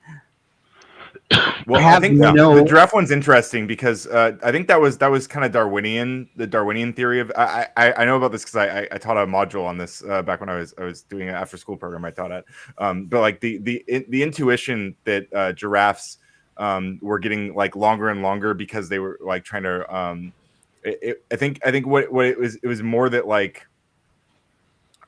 giraffes with the ones with longer necks just had access, were more likely to pass down those genes because they have access. Correct. No, their They- necks they got survived. longer Not because they necessarily that, like- stretched. They got Yeah. longer Yeah, because exactly. ones It's that not have that like longer you stretch necks. and so your children could also Right. Survive stretch more. better. Yeah, it's a- they it's a could get different they thing. could get the higher food that like elephants and other animals couldn't get to from the top of the trees, so they survived and were able to propagate the species. But we also have the phenomenon of spontaneous change in a species, like with the moths in London. Sure. Where it all of a sudden they just changed, they adapted outside of the standard, like What moths in London? I'm not so familiar. there's the black moths. I'll have to look this up because this was just going off the top of my head, but this wasn't, and this is something that's actually been reprovable in science as well, where a particular species can just almost change in one generation, not through gradual, not that, they had one black moth. So the smog was getting really bad and the dust and everything like that. So the white moths would get eaten. It would normally take several generations for those white moths to be wiped out and the black moths to survive with all the soot and be better. But what they saw, like through like one iteration, they all changed black. This is kind of counterintuitive to the standard evolutionary, where there was one born. And I'd have to look up the study, but I can send it to you guys. It's actually not. It's just proving it in real time for us to be able to see it in quick time. That's all. It's not actually a deviation from how our understanding of evolutionary selection works. Evolutionary selection is just like as you go through the ages, people live or things live because they survived because they were able to survive, and so those like subclasses of DNA were the things that continued to be propagated on the planet. All you're seeing is that happening right now in front of you, as opposed to it taking like 100 years. That's all. But we also have beings that, from what we can tell, have actually been alive for like thousands of years that don't look like they've ever changed. Like the Horseshoe immortal crab? jellyfish. Yeah, the horseshoe crab, the immortal Well, the horseshoe crab jellyfish, again is another. It's another interesting one because they actually have changed a lot. Like they just don't have a lot of visual changes, right? So like internally there are like the fossils of horseshoe crabs from like 1,000 years ago. They actually are quite different in a lot of ways than the modern ones. So like they're it's a filtering misconception about the way they. well. Wasn't it like the way they filter the plankton and biomatter out of the water has changed? It was, which is a massive. I know they have different like skeletal structures in like internally. Yeah. Like Yeah, there's been a lot of things that have changed, but there's been a lot of things that haven't too. All this is showing is that through evolutionary selection, there have been times in history when things have been selected out because something happened and there was no longer a food source or something for that. But that's why I always come back to God, because our DNA is so massively fucking random number generation that anything could come out of us, and when it does come out, that could be the thing that survives the next wave of whatever it is that's trying to wipe us out. it just sounds like definitionally God of the gaps. Mm-hmm.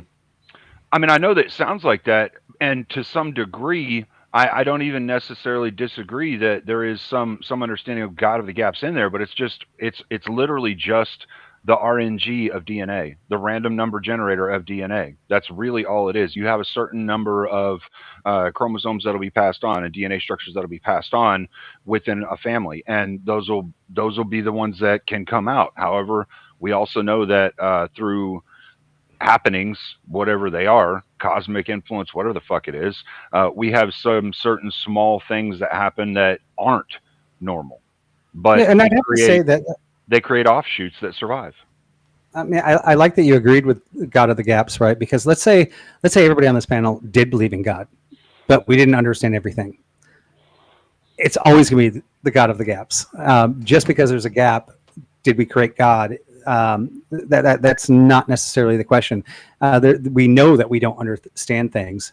We, on the side of believing in God, we know that He understands everything. We don't necessarily say God exists because there's a gap. We just know that, well, there's a gap that we're trying to figure out. We know He gets it. We got to figure it out someday. Well, I guess that's kind of the frustration from our perspective, is that like it's almost like a cudgel to explain it. It's like, well, and you're like you're defining anything outside of the realm of understanding as no. as Here's God. the thing, though, we're not. So like we've Right. got a pretty good understanding of physics and gravity, right? At one time, gravity was only an observation. Sort of. Carl Sagan wrote a book, and he told this story about when he was a kid. He was carrying a wagon, and he had a ball in the wagon, and when he rolled the wagon, the ball rolled to the back, and he asked We his know we dad, who was a understand physics. physicist. Well, What's that? We know we understand physics. That's not what We he's. thought we understood But when gravity. the ball rolled to the back, and he asked his dad, he said, "Why did that roll to the back?" And his dad said, "Nobody knows." And his dad was a physicist. He goes, "But we call it inertia.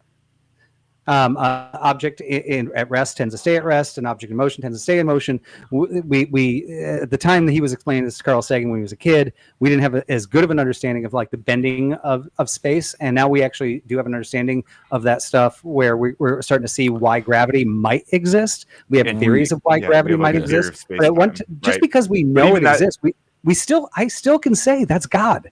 Even Sure. when there's not a gap, I can still Exactly. like, Exactly. it's not You're like pre- I you're just like use God for the gaps. I can use God for the non-gaps as well. Mhm. Yeah, because it's not. You can't disprove it. Sure, God's everything. God. The only Yeah. reason that you can make the claim hinges on the gaps. No, And claim doesn't also, hinge on the but gaps. the only time the gap is acknowledged is when we want you to explain your beliefs that don't make sense. There's like, well, we can't understand the mind of God. Well, that's what I'm saying, but you've been sitting here this whole time trying to explain to me the mind of God. Now you can't understand it all of a sudden? The claim doesn't hinge on the gaps, though, Dusty. That's where you're wrong. We are created in the image of God, so we're not a gap. We're here. We're factually here. We're not a gap. Like all of the things in the known universe, we contribute to being created by God. I And know. So we're But not. that we're not attribution like lives what in the you're gap. saying. No, Yeah, the idea that we are attribution- in the the image of God attribution feels doesn't- like that exists in the gap. My point, though, God is the exists God somewhere of we gaps can't is- understand. That's all I know. the God of gaps is kind of irrelevant in my mind, in the fact that just even if we discover what that gap is, we still contribute that to God. So, and there's always going to be That's gaps. what we're saying. I mean, even with science, right? There's I mean, always going to be gaps. There's always going to be an X. There's always going to be an unknown. I think we can both agree, and I think both our faiths believe in the same thing. We have gaps, and we don't have gaps. We don't only go that God covers the gaps. We go He covers everything. So I mean, I find the argument like unrelevant. Like I didn't create God to fill a gap. Yeah. Well, you did actually. You created God, or you adopted God to appease your wife, who was concerned about the anxiety surrounding her gap. No, I didn't. Pause. I Don't mind the gap. I adopted God a long time ago. I did Not you. do I'm that. talking to Vibe. Vibe Oh. adopted religion because his wife had anxiety about his soul, as does mine. Right. So I'm there. I'm just trying to get her to get over the anxiety. I'm not. Umbreon, what do you think about my soul? Where am I going? Umbreon is Satan. Umbreon's like, I don't care, pet me. I don't care, human, just pet me. And I will. All right, guys. So I think I'm going to wrap it up here for the night. Sure. I do want to put on here one more time where to go. I want to make sure I plug everybody properly. Did I close it? I must have closed it. Let me open this back up so I can put all your channels up here. And I'll let you guys all close out as well with your final thoughts. I am excited about going into, I think the really fun stuff we're going to get into starting at 5, but I do think we did set a good baseline here today. Let's go. Where is my slide here with all your guys' stuff? Sorry, I did close it. Try to have everything prepared ahead of time here. And I would like to thank everybody in the chat and everybody that actually did subscribe. We got quite a few subscribers today. Those watching on other channels. I don't want to steal anybody's super chats or donos, so feel free to watch on those channels. But if you did watch and you did enjoy, come over to my channel, at least subscribe. Get me some subs there so I can get more YouTube capabilities, because it is based on numbers. And here we go. I got my slide. And this is the one I want to show. I'm gonna post Vibe's link in my chat. So I'm also live right now. And Vibe is linked in the title of my stream right now. So subscribe to Vibe if you haven't subscribed to Vibe, but send super chats to me since he doesn't have super chats yet. I do have it externally through Streamlabs. I don't know if anybody tried it. If they did, tell me, because none of them popped up, or maybe just nobody cares. That's fine. You're welcome for that alley-oop. But if you did enjoy this, I definitely want you to subscribe to everybody here, because everybody makes this show possible. Everybody's just important. I mean, Beth has been amazing. She's like my mother on this channel. When we did our first Meet the Host, she's the one that made sure everybody jumped up. We still have to find John Mooseman. He was super excited. I don't know where he went. Sad to not see him here on episode 1. But make sure you subscribe to everybody. Definitely. Yeah, I don't think Powder needs any more. What? So I'll remove him from the next subscribe and like. No. Dusty viewers, come over to the Radical Coder stream. All right. I love him, and everybody subscribe to one of the reasons I want some subs is so I can actually redirect the channels. I don't have that ability yet, but if anybody does want a raid, you can shout it out in the closing statement. I'll post it in the back chat. I'll post it in the chat and pin it for anybody to go over to. And oh, there's Benjamin Balderson. He's actually going to be on one of the episodes, and he is not a Christian, but he is religious. So I think it's going to be really fun to have his. Where is your views. dono link? I thought I pinned it. Did I not? I don't even see it on the about. Yeah, no, I don't see it anywhere. Oh, I didn't put it on the about. I thought I posted it and pinned it. Maybe that's why nothing came through.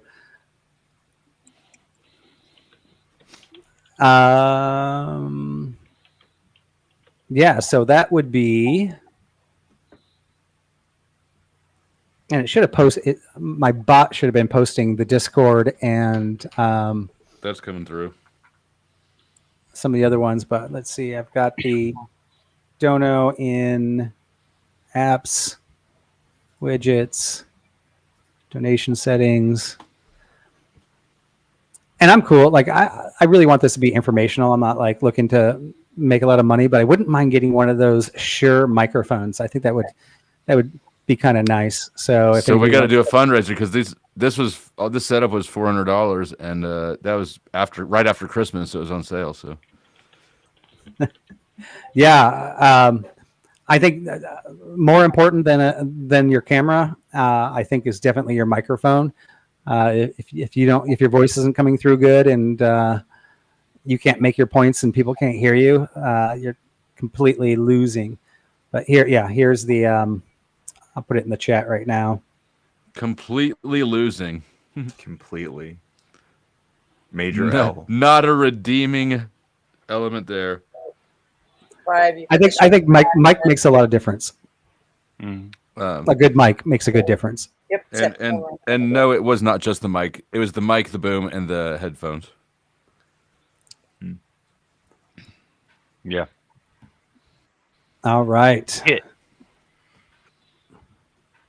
I thought this was a very enjoyable conversation. I hope Cleaner comes back again. He's an awesome voice to have in on this. Yeah, he's good. Well, if Boulder, or sorry, if Mosman, John doesn't come back, maybe we've got a replacement here. Mm-hmm. Sure. I vote yes for that. Nothing against John Mosman. John Mosman's cool too. I think John Mosman. Why do you hate John? Right now. I don't. What's your beef with John? Oh, Can you... come on.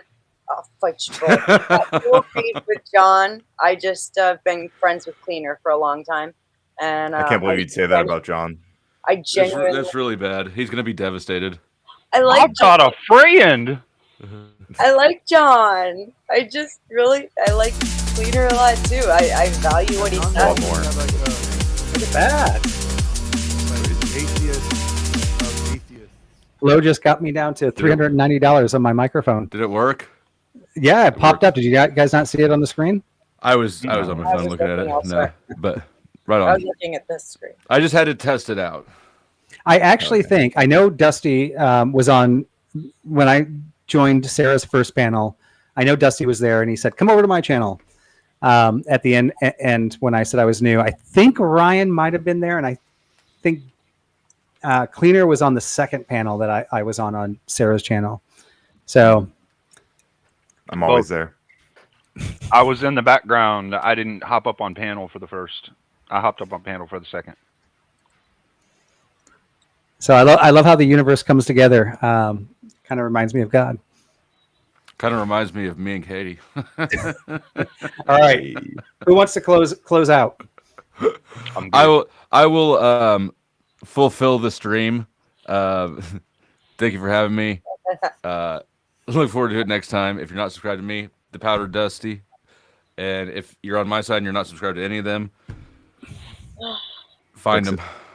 Yeah, yep. Anybody want to? I was linked in the description box or in the. Oh, I think. Go ahead. Oh, Flo got one thing right. He did, meet his obligations for the stream. So good job. Thank you for the reminder. Thanks everybody for coming out, and look forward to next week. It'll be fun. Yeah. See ya. Yeah, I have not been convinced to convert to Christianity, but maybe in a few more weeks, you'll change my position on that. Not with Ombre on there. That little devil dog is going to keep you living in sin. He's whispering in my ear, "Do not convert. Do not fall for it." All right. But I am still. I'm going to stay live for. I don't think I'll probably go much longer. But if people want to come join, I am still going to be live on mine for a little bit after. Yeah, so if you want to see, obviously you can go to either Powder Dusty or Radical Coder. We're both streaming, competing for your viewership. Although I might end up hopping, if he has a panel, I might actually end up hopping on that. So we'll see. Or you guys could just be smart, come over to my channel where we're gonna be playing Spin That Wheel. You guys know the game. What's Spin that mean? Wheel. Oh yeah, we're gonna have What do you fun. do? Who's taking Don't their know the clothes game. off? You better come over I and know find one of the out. options is DGen story time.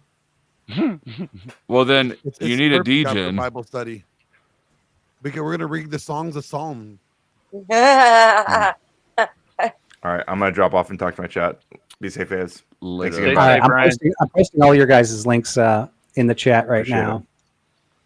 Everyone like the stream and give Vibe all your money. See you later, Stay safe, fellas. man. Have a good one, man. All right, not too bad, guys. I've thoroughly enjoyed it. Thanks for having me. Hey, thanks, Cleaner. Appreciate it every time. It was good because I was quiet.